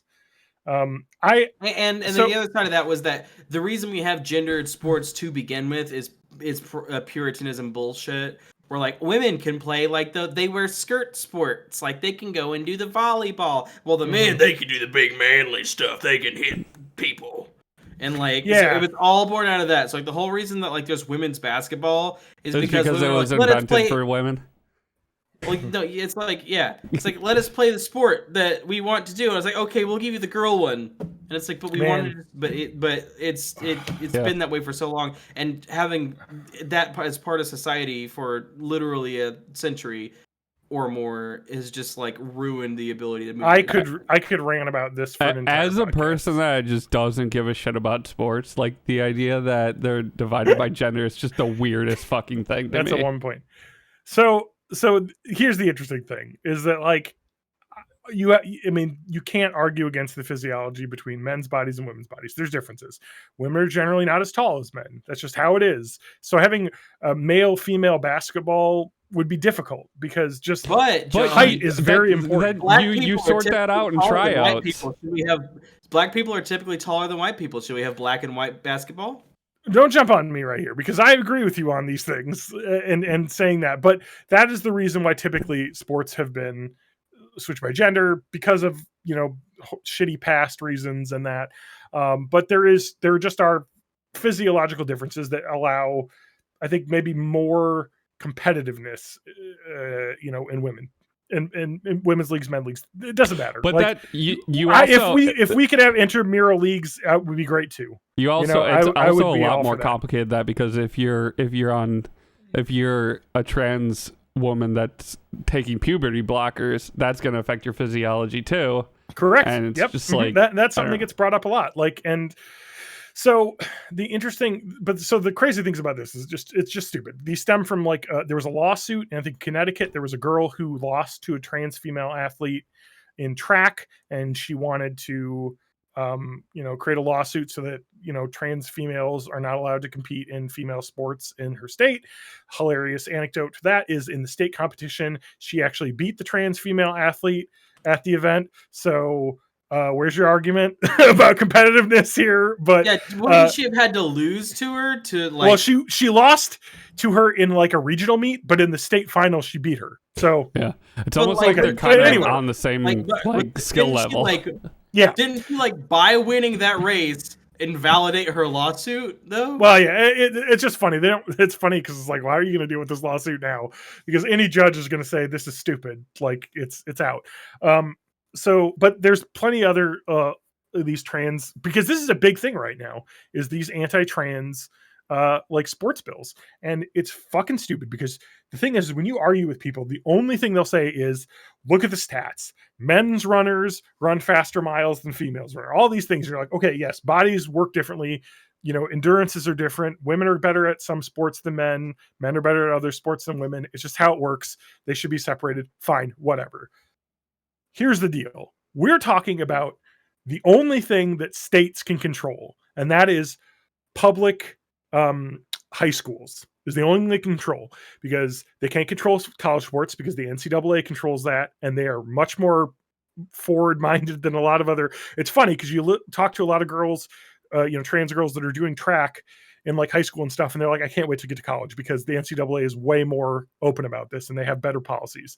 So they're dealing with these shitty high schools that are with these shitty regressive governments that are trying to do this, and the only thing they can control is these high school athletes. Number one, high school sports don't fucking matter. No, it's the only thing that matters in high school sports is to be able to compete with your peers. So if you're a trans woman, you're a woman, you should be able to compete with the other women. It's fucking stupid, and nobody is going trans to be better at a sport. It's just the way that they are. I'm going to do thousands of dollars of surgery, and but you talk about this and just talk about it logically. The most recent poll that I've seen is less than 2% of American teens currently, as 2019, consider themselves trans. So you're talking about the tiniest percentage of people think they're trans, and an even smaller percentage want to play sports. So we're talking about in a school of 1,000 people, you may have one trans athlete. Is that going to win a basketball game for your women's team? No, there might be a shitty basketball player because it doesn't matter if you're a guy or a girl. It's all about training. Yeah, the numbers get so small because it's like you said, that 2% consider themselves trans. The only thing that gets really complicated are sports like track, where it's individual. But then, oh my god, it's not worth passing a bill over less than 1% of all people and the entire school local regional sports conference. There's one person in that entire thing, and then they have to be good. Because if they're not good, then you've still defeated your own argument. And let's talk about this in another way. They don't really care about it. It's about sending a message. It's about it's about posturing. Yeah, they have lost the culture war against homosexuality. Is the thing. Now we got to fight trans because people accept homosexuals. Public opinion about homosexuality and homosexual marriage is at 75 to 85%. It's insane. Even in Republicans, it's a huge percentage. percentage, if accepted not that the it's majority. part of society now, and so much of Republican just like posturing over the past 60 to 70 years has been we have to hate the weird thing that's different than us. We don't want change. To be Gay was- fair, straight marriage is outlawed now, so that That's did true. happen. You have to be gay to be married now. I outlawed it, actually. So It was me.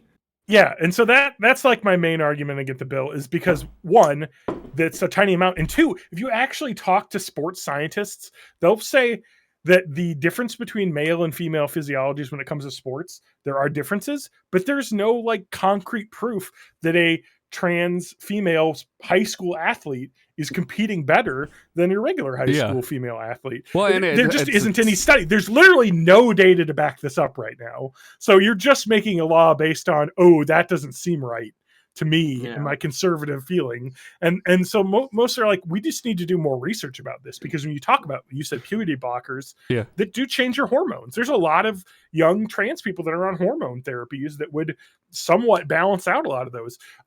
And the other thing that is super racist, or super terrible and bigoted about these is that they're only ever caring about trans women playing in women's sports. Who cares about trans men playing in football? Is anyone talking about that? Headline about that?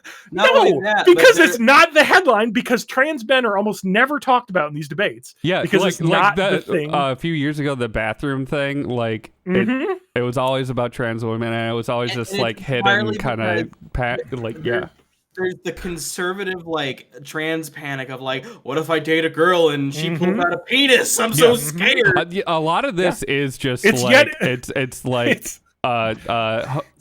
penis, man. Suck homophobia, like translated. The funny part, exactly. The funny part is that you know what, you got to give it up for the Republicans and trans women, because even they were not born, they were born with a penis and are now a woman, a trans woman. They're now being treated as shittily as women have always been treated by the Republicans. Yeah. So they're getting the same shitty treatment. So I guess if you're a trans man, whatever. I guess to summarize this whole thing is vote Caitlyn Jenner for California governor.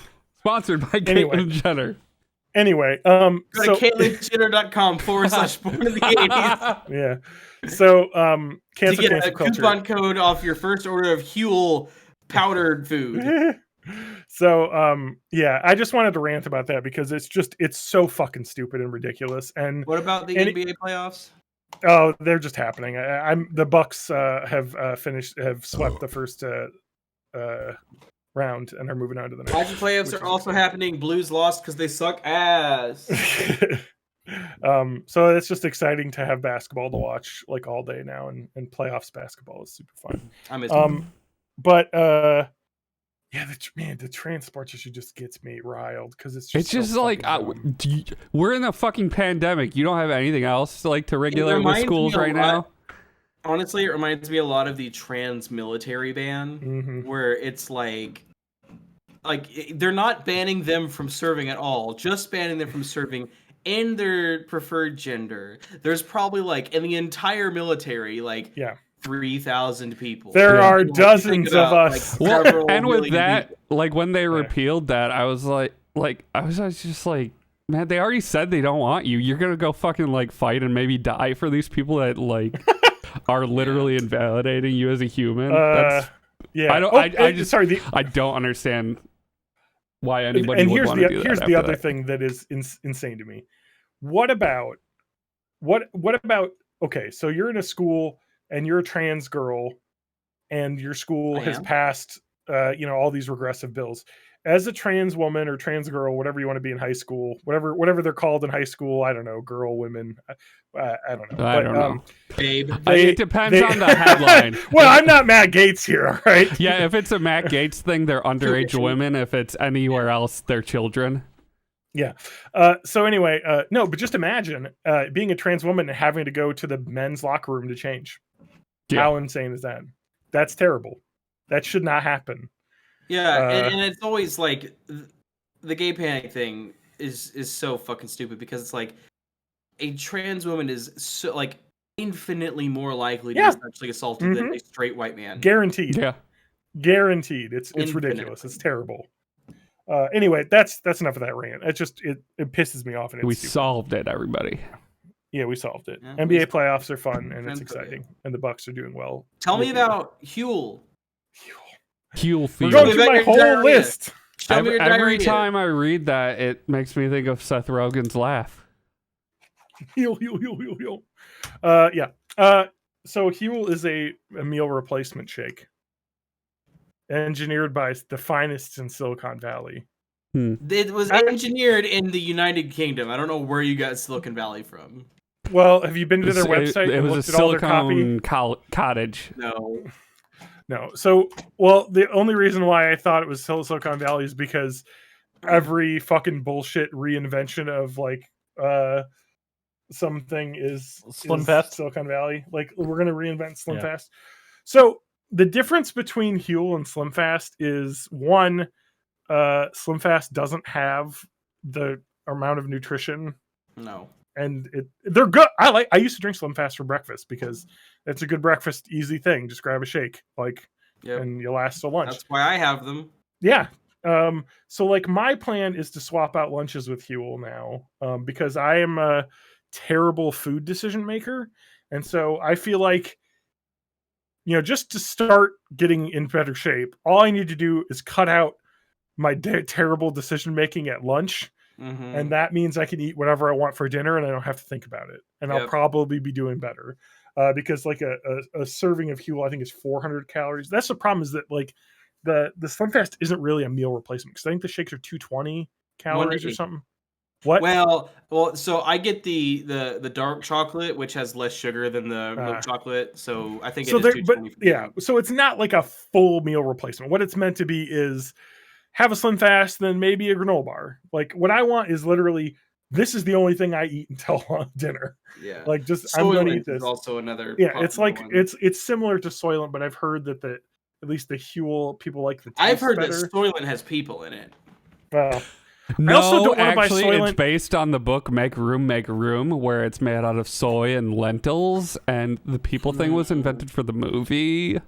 I just don't want to purchase a product called Soylent because of the name being a joke about Soylent Green, and that's stupid and bad. And it's also a Silicon Valley startup that I heard had originally terrible quality control in their factories.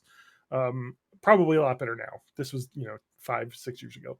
So I'm gonna try Huel because they had like a starter kit that comes with a really cool like shaker bottle and like 34 meals for like $50. So. And is that all? That's all like the shake stuff? Because I'm looking at the website and there's like bars and shit too. Yeah, they have pre-mixed drinks that you can buy, which are way more expensive, or you can buy the powder and mix your own, or they have like a complete meal bar. So like the idea is that like if drinking a shake every day, like you actually go on like Reddit and see people that are doing Huel, or like, I like to use less water, so I like eat it like a porridge, so I still feel like I'm eating food rather than just drinking. And it's like, yeah, could you imagine just like being one of the people that is trying to replace all of their meals with this, which is something that they say you can do. To me, it's just like, I'm just going to replace, like, breakfast for me has always been fine, because except for on my terrible McDonald's days, I have a rule, 1 time per week I'm allowed to have fast food breakfast. I'm 2 days in the office, so I'm breaking my rule and doing 2, but that's how I've been for most of my life. Anyway, yeah, so I just have my 1, and it's usually Friday mornings when I don't have meetings. I'm just going to drive to fucking McDonald's and have a breakfast. So my breakfasts are usually just a granola bar. So that's pretty good. Granola bar, black coffee, that's like fine. Then the lunch, I always just end up making way too much shit. Like, I just eat way too much food at lunch. Mm-hmm. And I'm going to replace it with Huel every day, I think, except for maybe one. I'll give myself one. No, I think my rule is going to be weekends are free. It's just going to be weekday lunches are going to be Huel every day. Yeah. If I can stick to that. And on weekends, you can drink as much Huel as you want. I could just chug it down the Huel. No. So I'm going to try it. I don't know. $57 for 34 meals and a cool little shaker bottle and a t-shirt. I'll try it. If it's shitty, I won't buy it again. Like, I figured it was worth it. So I mean, the next podcast I will have designed. I'll say that. I will have consumed it. They have Huel 2.0 or Huel Black. It's called Black Edition, which has more protein and less carbs, which is their like, I'm a workout guy replacement drink. It's weird that these are always like dessert flavors. Like what? Give me one that's like a ham sandwich. So they make that actually. Do they? It's not that. Yeah, it's Huel Hot and Savory, which is like they have an Indian curry, a sweet and sour coconut curry. I think it's just like a gruel, a flavored gruel that you heat in a bowl to have as your meal. So I looked up. Oh because yeah, Matt said chili curry. Matt said they have great package design. It is white with black Helvetica. Yeah. Yeah, that's good. Fuck? Apple. That's how you know it's modern. Apple doesn't use Helvetica. No, they wish they did. They wish they did. They probably like they the have their early own 2000s. probably thing that. Yeah. No, Yeah, it looks like Cards Against Humanity. Yeah, it's called San Francisco is the name. So they have lots of like new stuff, and well, the other thing about Huel that's different than Slim Fast is Huel's vegan as well, which if you care about, Vegan's fucking stupid, so no, I don't. I don't care about vegan. I'd probably care more about vegetarian if I was being like, well, the idea is that I care about it and the fact that animals use a lot more greenhouse gases, so it's better for the environment, I suppose. Like, yeah, well, they'll killing just grow all but... the animals in labs soon enough anyway. Yeah, exactly. So yeah, I'm gonna try it. It'll be fun, and if it's shitty, I'll stop and do something else and try and not eat so much goddamn garbage. You know what I've been doing? Frozen... And this is, What? it doesn't come in a cool package, but I've been using my rice cooker, and then I have a little like ceramic dish that I put on the steam tray, and I fill that with egg whites, so it cooks all at the same time. Ooh. And then I chop that up over the rice and pour some sushi vinegar, which has like some sweetness and stuff in it. Yeah. And soy sauce, and it's delicious. So that is a meal that I make for myself all the time. Eggs and rice. And then I have oyster sauce, just a couple dabs of oyster sauce.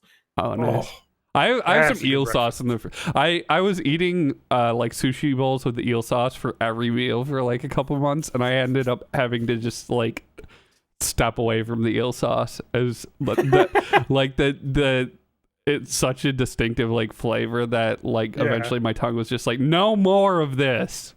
Yeah, I actually had breakfast this morning. You had what? Sushi for breakfast. Oh, nice. Because I did a grocery order from Hy-Vee, and Hy-Vee has sushi, and it was on sale. And I'm like, okay, do a sushi. And I got it at like 10 o'clock, and I'm like, it's not really lunchtime, but the half-life on sushi is pretty short, especially for like grocery store sushi. It's like you can't leave that for too long, or else it just becomes like stale, gross. The rice just turns into like Play-Doh. Yeah, so I was like, all right, and then I ate it for breakfast, and I was like, the idea of breakfast foods is bullshit. Like, there's foods that like I've grown up with as breakfast foods, like hash browns and eggs and stuff, and I like them as breakfast foods. But like, my brain is like, well, you're hungry for barbecue, but it's 8 a.m. You've got to have sausage biscuit. It's like, no, fuck you, brain. I still love and appreciate breakfast foods, but my brain has no problem eating breakfast foods for dinner. Oh, it's breakfast for dinner, that's fun. But on breakfast, it's like, no, you have to eat the breakfast food. Like, that's bullshit. So I have instituted a policy where, like, if I want to eat whatever the fuck for breakfast, I'm going to. Yeah. So I would like to announce my new diet program, Beer for Breakfast. Beer for breakfast. Hey, when you think about it, back in the old times, it's safer than water. People used to drink beer because it was safer than the water. So as they say, in wine there is wisdom, in beer there is strength, in water there's bacteria. What did you say, Spanky? It's because it was boiled. That's like the main reason. Yeah. Well, and the fermentation would keep bacteria from growing in it too, so it would keep longer. Yeah. But so here's the thing about people in like the fucking Victorian England times or older were just fucking wasted all the time because they were just even drinking children, beer like, constantly. There was a weaker strength that they gave to children. I was about to say a lot of their alcohol was a lot weaker than what we have now, but still, if you think you're just the only thing you're drinking is beers all day, when you're out in the farm, That sounds kind of, maybe there was a better time. There was not a better time to live. No. 'Cause you'd be like, oh, I cut my foot. I'm dead. Yeah. So here's the thing about breakfast You're on food it. and definitions being bullshit. Bacon for breakfast wasn't a thing until it became like part of a pork advertisement. It's all Yeah. Edward Bernays that made that happen.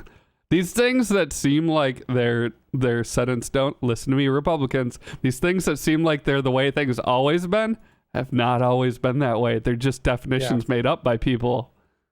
Mm-hmm. Yeah, like Santa Claus being fat was Coke. Yeah, the red suit was Yeah. Coke too. Mm-hmm. Red and white, yeah. Because he was Before just that, like in a gray, he was a skinny dude in a gray, brown, shitty. fucking shitty Santa Santa Claus. Claus. Hey kids, you want Schnickel. some toys? Come into my sleigh. Let's not talk about Black Peter. He's problematic. Let's put. Saint Let's Matt Gatesalis. oh God. So yeah, let's not talk about that. Well, we could talk about something else. Remember when Santa Frankie. Venmo'd all those girls for tuition money? Oh God. So I got a PlayStation 5. So you got the one PlayStation 5 game that I desperately want to play is Astro's like Playland or whatever. Astro's. It is fun. Like it is, and here's what I'll say. Yeah. The DualSense controller that's like with the adaptive triggers, I really thought it was be like you pull it and it either gives you like hard resistance or it'll give you like normal resistance. And like that's no, like it has like it has like linear graphs basically of like you pull it, and so like I'm playing which we'll talk about in a minute, Resident Evil 8 right now, and if I have the handgun out, I can pull it and there's no resistance at all. Like it's just like nothing. And then I get to like, so it's like an actual gun trigger. So the first like little bit you pull and it'll stop. Like your Right. like your finger has touched the trigger on the gun, and then you got to give it a little bit of force to like pull the trigger, and then it bottoms out, and that's when the gun fires.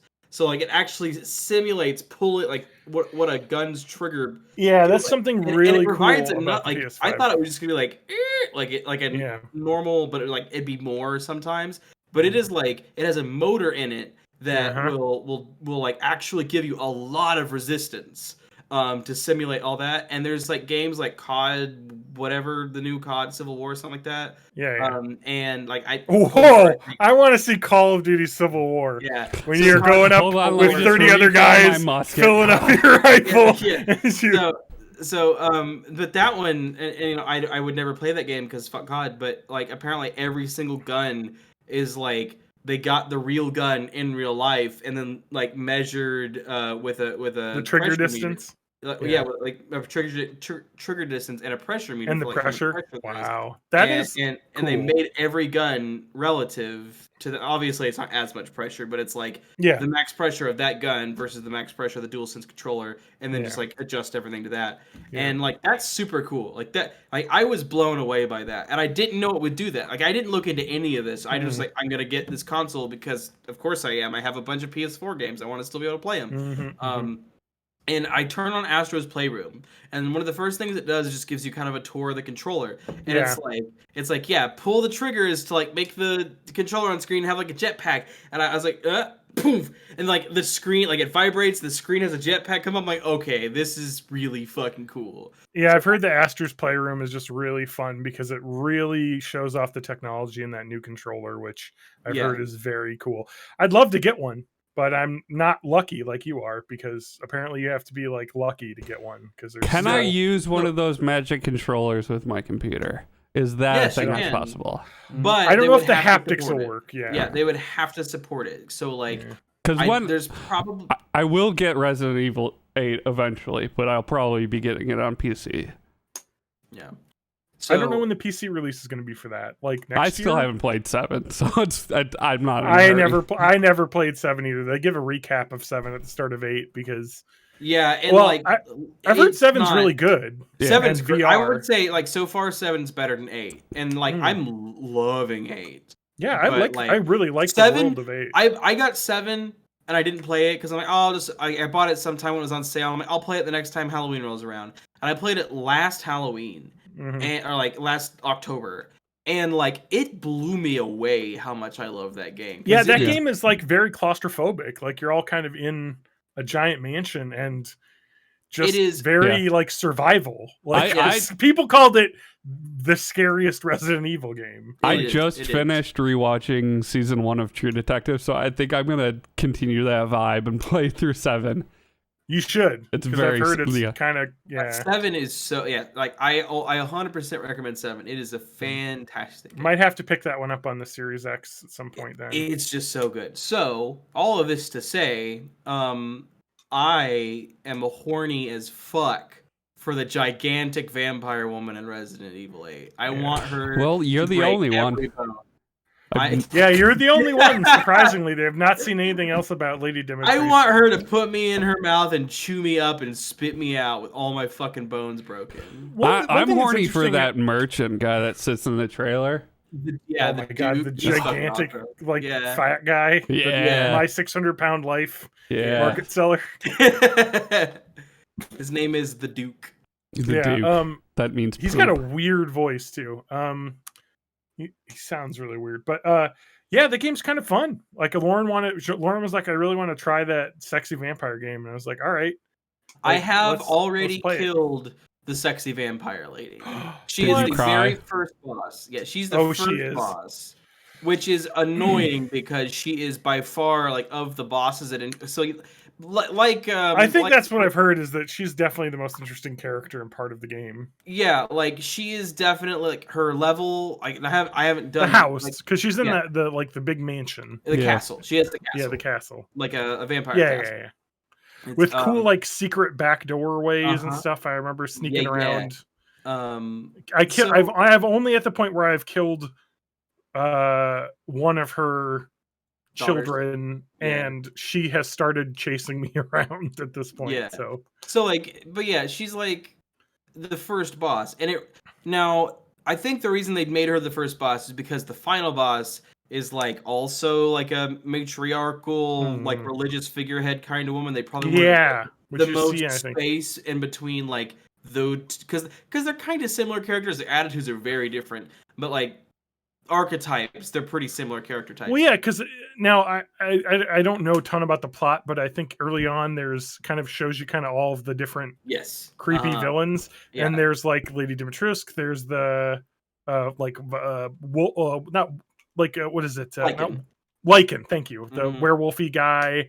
There's some weird, scary children. Yeah, And then there's someone that they all call Mother, and I'm assuming Yeah. that's who you're talking about. Is Mhm, like yeah. the one that they all listen to. Yep. Yeah, I could definitely get that because like Lady Dimitrescu or Dimitrescu, I don't know the exact way to pronounce Dimitrescu. it. Dimitrescu, thank you. Lady She D. she's kind of like the mother of all the other vampires in her little clan, so you kind of Mhm. get that vibe a little bit too. But man, does that game look good, and man, does those vampire ladies look cool when they're Oh yeah. well terrifyingly chasing you around. Yeah. and No, you can't do there was- anything. So Oh. like the first couple times I expected Lady Dimitrescu to like pop Yeah. out here and there, and I was like, Yeah. okay, she's scary, but like Yeah. I expected this. Then there's a time where it's like, okay, go out into the courtyard, and she's just Yeah. fucking walking around, spins around, and is like pulls out her fucking Yeah. finger knives and comes Yeah. at me. I screamed like a little girl. I was like, ah! Just like screaming through the house, like I gotta find a place to hide. But then I was like, It all right, was all right, literally what I have just done in the game. Yeah, is that so- point, and I but snuck then I off was to a like- room. But then I was like, but I want to kind of go find her now because I kind of want her to beat the shit out of me. And kill I've me. seen a lot of highlight videos of people like just going up to her and being murdered by her Yeah, and being like, "This. What am I doing wrong in this game? Why won't she love me?" I know. Uh, Like, isn't This a is the worst dating sim ever. dating Or the best, depending on what your kink is. Yeah. yeah. No, but, I have been. First of all, I just love that people are extremely horny for her, so I am jumping on the bandwagon, even though I don't really relate, because it's very fun. And because my for the wife is longest just time- excited to have a pale, busty woman Halloween costume. Yeah. It's just purpose built, and she gets to wear a sick hat. She's gonna Yeah. need stilts though. Have you seen some of the mods? Yes, I on- have. Jesus. Yep. So it must be on PC already because there's weird mods. But there's the Thomas the Tank Engine Lady Demetrice, which is pretty good, where she's got the Thomas the Tank Engine head. Have you seen the hat one where her hat is like like as big as a room, and she just it scales the hat. Yeah. That looks so stupid. Oh man, I love the dumb shit like that. But I've been having a good time with the game. It's a little bit. I forgot how a little clunky some of these games are, like with some of the like fights and stuff. I didn't realize like, oh, you're not supposed to fight, you're supposed to run, and like I just had to condition myself back into playing like a survival horror game because I'm just so used to not that Resident style. Evil 7 is because I'm used to 5 because the last Resident Evil I played was 5. And that game is just fucking blow up every zombie you see with your sweet arsenal of guns. Yeah. So Resident Evil 7 is a blend of the first Resident Evil and a video game called Outlast, basically. Yeah. Which we played together, my wife and I, Lauren. Outlast, so it was like a big budget stuck onto Outlast and then blended with like the stylings of Resident Evil 1. Yeah. And it nails like it literally 5 stars every single thing it tries to do. Like it's still got some clunky shit to it, but like everything about it is built in like almost the perfect way that it could be. And so like what 8 is instead of Resident Evil 1, it's Resident Evil 4, which is where Leon goes to Europe and there's like this weird cult and what are you buying? The Duke references that line, by the way. Oh, really? I love that. I played through that whole game on the Wii, the Duke think. Said to me, the Duke said to me, he was like, "What are you buying?" It's just something my friend used to say. Nice. That's so like Resident Evil 4 is that weird, like creepy European, like Eastern European, like city vibe with like creepy zombies, and this is very much like medievally Europe, like Romania, kind of like. Does this connect to like the T-virus and Wesker and all that, or are they just like whatever? It all connects, but it must, because there's a lot at the start of the game. Like somebody complained, was like, Resident Evil Village, there's not even a village. And I'm like, literally the start of the game is you running around in a village underneath the castle. So there is right away. But there's these like thing they call lichens, which are just very obviously fucked up zombie-like people attacking you. So I'm assuming it has something to do with those guys. So the thing about specifically the thing about like the T-virus and like the greater Resident Evil verse and stuff like that is that the very first Resident Evil was designed as a video game of a B-movie. So, like, and every game since then... Wait, Jerry Seinfeld's the B-movie? Oh my god, no. I'd love to play that. So, but yeah, like, everything has... like a B-horror movie. So everything has been an evolution of that. And, like, Resident Evil 5 had Wesker. I think he became a volcano... like, or something like that, and like they're all. No, you kill him by throwing him into a volcano. Okay, at the end. I didn't remember. But like, there's all, and that's why like Wesker has like the sunglasses because he's like the very obviously bad guy, like bad cool guy. No, he's a good guy. Yeah, no. At the start of every game. Yeah. But so we can trust him. And so they're always lampooning something. The Resident Evil. What's the series? It came out on 3DS first. Revelations. The Revelations games. There's 2 of them. Are really good, but they aren't lampooning B movies. They're lampooning like horror shows, like Stranger Things, basically. Okay. So you get like between every chapter, you get like a previously on Resident Evil Revelations, and like the one of them takes place on a boat, and so it's kind of like a horror story, like a horror serialized show on a boat. Anyway, to get back to what I was is that like this all relates to the T-virus, the Umbrella Corporation, the BSAA, just enough to like keep the franchise going, and then like you're not really supposed to think about it much deeper than that. And that's like in 7.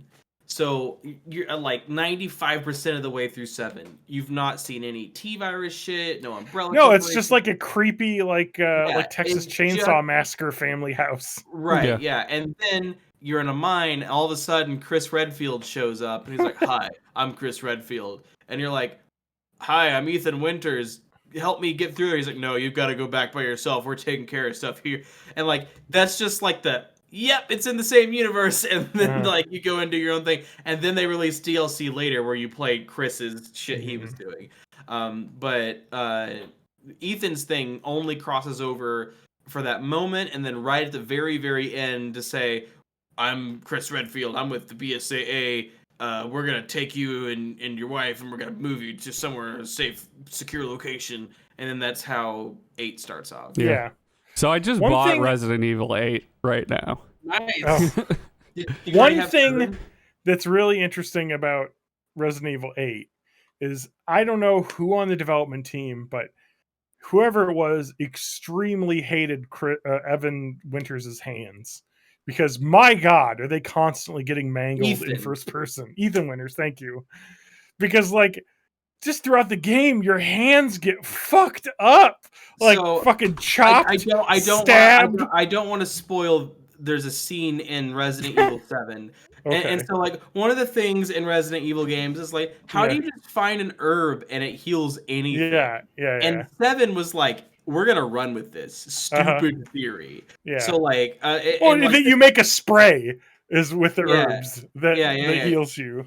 And in 7, it's just a liquid that you just dump on yourself. Okay. And in 7, like I think in the demo and like of 7, you're doing like the intro of stuff, and you get your left hand cut off, like completely hands off, and then like later it's on, and like they just like stapled it back to your arm and then dumped that shit on it, and then it works again. And then there's like other scenes in both 7 and 8 where like you'll just get a limb chopped off, like completely removed from your body, and you'll have to like crawl back to it and grab your leg and then like dunk a bunch of shit on it. And that has already happened in 8 with his hand, because there's one point where it gets really fucked up and he just wraps a bandage and pours that shit on it. And it's like, all right, it's good now. What's different with 8 though is that he gets his fingers bitten off. Yeah. By he gets hooks put through his hands and he's held up by. He gets multiple fingers bitten off. It's he gets fucked up. Yeah. He gets hooks to hand, but like that he can like cure, I guess, with the but like he can't grow new fingers back. No. So like in 7 he got his hand cut off and then stapled, but the hand's still there. And then in 8 he literally, like, I like him, but it's like, these are mine now, bit 2 fingers off, and it's like, you can't grow those back. So if you have, so you can have like anything, but now on. Yeah. So like, trigger warning if you're gonna play the game, if you don't like seeing hands get mutilated, this is not the game for you, because it happens a lot in the game. And someone had mentioned that before I played it, and I was like, yeah, this is kind of, and I think it's because it's first person, and so the only part of your character you can see are your hands, and so you want to see that deterioration as like the game, the survival aspect of the horror goes on. My favorite thing of this though is in 7 there's a part where you get a leg chopped off and you have to do like dunk the shit on it to get it back, and it's like, what if it was just slightly crooked? Like he just has a weird walk now. Grabs his leg and just like slaps it on there and pours stuff. Like, what if he had it like crooked? Like that would fuck his up, like his entire like how to walk, right? Yeah, he just walks in circles now. He wind it up wrong. He's got Joy-Con drift, but in real life. Yeah, real life Joy-Con drift. All right. Well, I think we're at time here, boys. Before we buzz off here or whatever. Sure. I do have a video game tangential thing to mention. Oh yeah, we got a little time. Go ahead. So it has taken me 9 months to make a baby. Yeah. Yes. Wait, you're having another kid, TJ?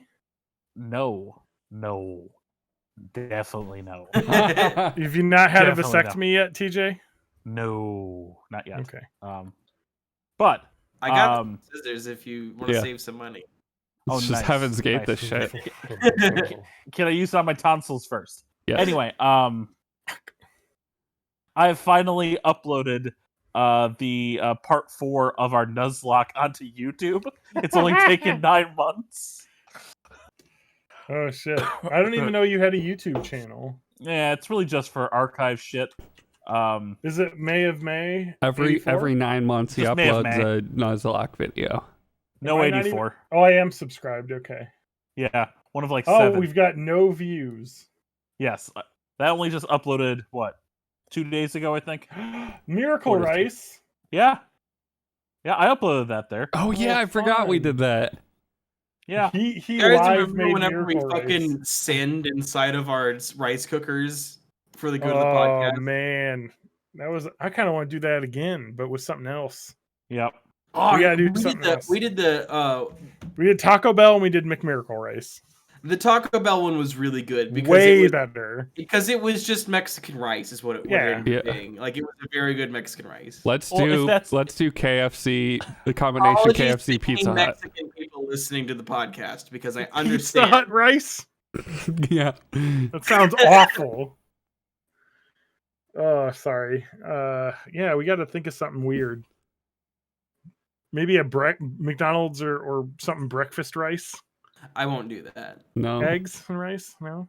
because it's just like Can you I'm imagine gonna putting a eat it. McGriddle in the rice cooker? I and it don't know what would happen disintegrating? to it. It would like The thing- dissolve. the thing is like what would end up happening is it would just be like similar to the regular McDonald's Miracle Rice. It would just taste like that, but in rice form, and I would just rather eat it. Like, See, the problem is I think we've done like the genres of fast food because we've done like burgers and we've done like tacos. What other fast food is there besides fried chicken, I guess? which I mean goes fine in rice anyway. That's what Chinese fast food is. That's Oh, true. yeah. Right. So like that's an actual thing that people like you just God, buy. I Like, want yeah. some General Tso's. I might have to order some. I wish I could Wait. eat General Tso's. Why Every would time we- I get General Tso's, it makes me want to throw up because really? I, It's I think the sugar and Yeah. the breading is just too rich for my stomach. get sesame like- chicken instead. It's just less Yeah. sugar. Okay. Okay, Well, I like I have my wife Lauren likes sesame chicken, and I will eat her leftovers and not want to die. But Yeah. I it's used just to a get little General bit like Tso's every sugar. time, but I think I just must have had like one bad batch once, and now whenever that hits my Yeah. stomach, it's just like, ugh, and I'm like, ooh, even though it tastes good. Anyway, go ahead. I like the idea of KFC, but let's not do it with the fried chicken. We should do it with the pot pie, which is fucking KFC pot pie is great. The problem with doing it with Ooh. KFC is KFC already did that. They already have the famous bowls. Yeah, They're but like, it's- we'll just instead of rice, it's we'll just mashed throw a bunch of potato. garbage in a bowl all on our own. I'm gonna Yeah. pull up the DoorDash app and see what kind of fast food options we might have for Arby's. Yeah, but then that's just like McDonald's. No, I You guess do that's Arby's, like- but you have to get the bag of liquid meat to start with. Alright. See, that's the thing. Yeah, Actually, an Arby's yeah. like big beef and cheddar, that might do okay. That cheese sauce no. on the rice. roast And beef the... and cheddar. Anything with Yeah. a bun is just sounds gross. Take off the bun, You Don't could put the take it bun off in the bun. Yeah. and that's what I was thinking with the pot pie. You get 1 or 2 of those, so just take the biscuit off the top. Never. God, now I wanna I'm like pause. Spanky. You got to do it all. This podcast always makes me hungry. Fucking A. What am I going to make? What can we make?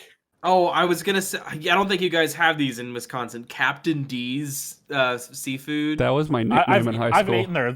That place is great. I mean, It- it's okay, but It's disgusting, but I do like it. Like Yeah. Well, that's what I the don't D think stands great- for. See, Yeah. the thing is that Culver's doesn't work because that's just like the McDonald's one. And So then if I'm we're thinking like- of like, oh, what other fast food do I get? Like Chinese and oh, that's just already rice. Yeah, Like- Chinese and Indian Yeah. food. Subway. Oh, No. An entire foot long in a rice cooker. no! Oh god. You have to leave the the only lid off and there- have it vertical so so, the it just like only slowly thing- wilts. So the only thing that I think makes sense is the other fast food is pizza, and I don't think that would work because that's like the other like fast food delivery. It would work if you just did like rice and a bunch of pizza toppings. Like if you replace the crust with rice. Which but otherwise maybe order pizzone. Put a pizzone in there. Yeah, a calzone of some sort. But putting just a bunch of toppings in there is just the rice equivalent of what Fazoli's used to have with their pizza baked spaghetti. Oh yeah. Oh, that sounds good. So, What is the Italian rice? Orzo or something? Just do that and then like a bunch of pizza toppings. There's like risotto. Yeah, which this is a weird thing because what I've just realized by having this conversation is Americans have like 4 fast foods. That's it, only 4. Yeah. And it's like you get the burger joint, the taco joint, the chicken joint, and then pizza. And that's pretty much all we have. Yeah. Okay. So what we got to do is 7-Eleven just toss some hot dogs and taquitos in there. Oh, we could go to Quick Trip and get like a bunch of Quick Trip shit and throw it in there. No. No. I got the answer. Corn We nuts. just gotta put spam. Spam. Just spam in the rice. Yeah, just But Hawaiian spam's gotta bowl. be Hawaiian crispy rice. on the outside. No, it's gotta be soggy. I want it to have gelatin. I want the gluten inside of that grain they mix in with the spam to like become sticky. It's already gelatinous when you No, take it's it out of the not. can. No, it's I not. think honestly the only thing I can think of is maybe Arby's, because I think one of those roast beefs with the rice and then curly fries might be Ooh, okay. we could do a gyro. I like those from Arby's, and I think the pita might stand up to the steam. I didn't know Yeah, I Arby's do had like gyros. the gyros. Yeah, they do. Nice. They're pretty good actually. I get them they're kind of my favorite thing at Arby's right now. because they on have my way to my D&D on Monday nights is my like fast food night, and there's either a Taco Bell or an Arby's or a McDonald's, and so I usually hit the Taco Bell or Arby's. So you know what's back at Arby's right now? What? They've got their soda floats. Yeah, I saw they got Barks Root Beer floats, which are fucking good. Oh, nice. Mm-hmm. Anyway, we should probably end the episode. All right, because- goodbye, everyone.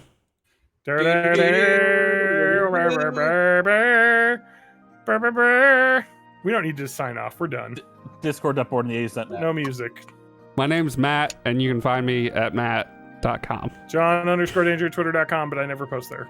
Twitch.tv/May of May. Hey, Spanky? Thank you.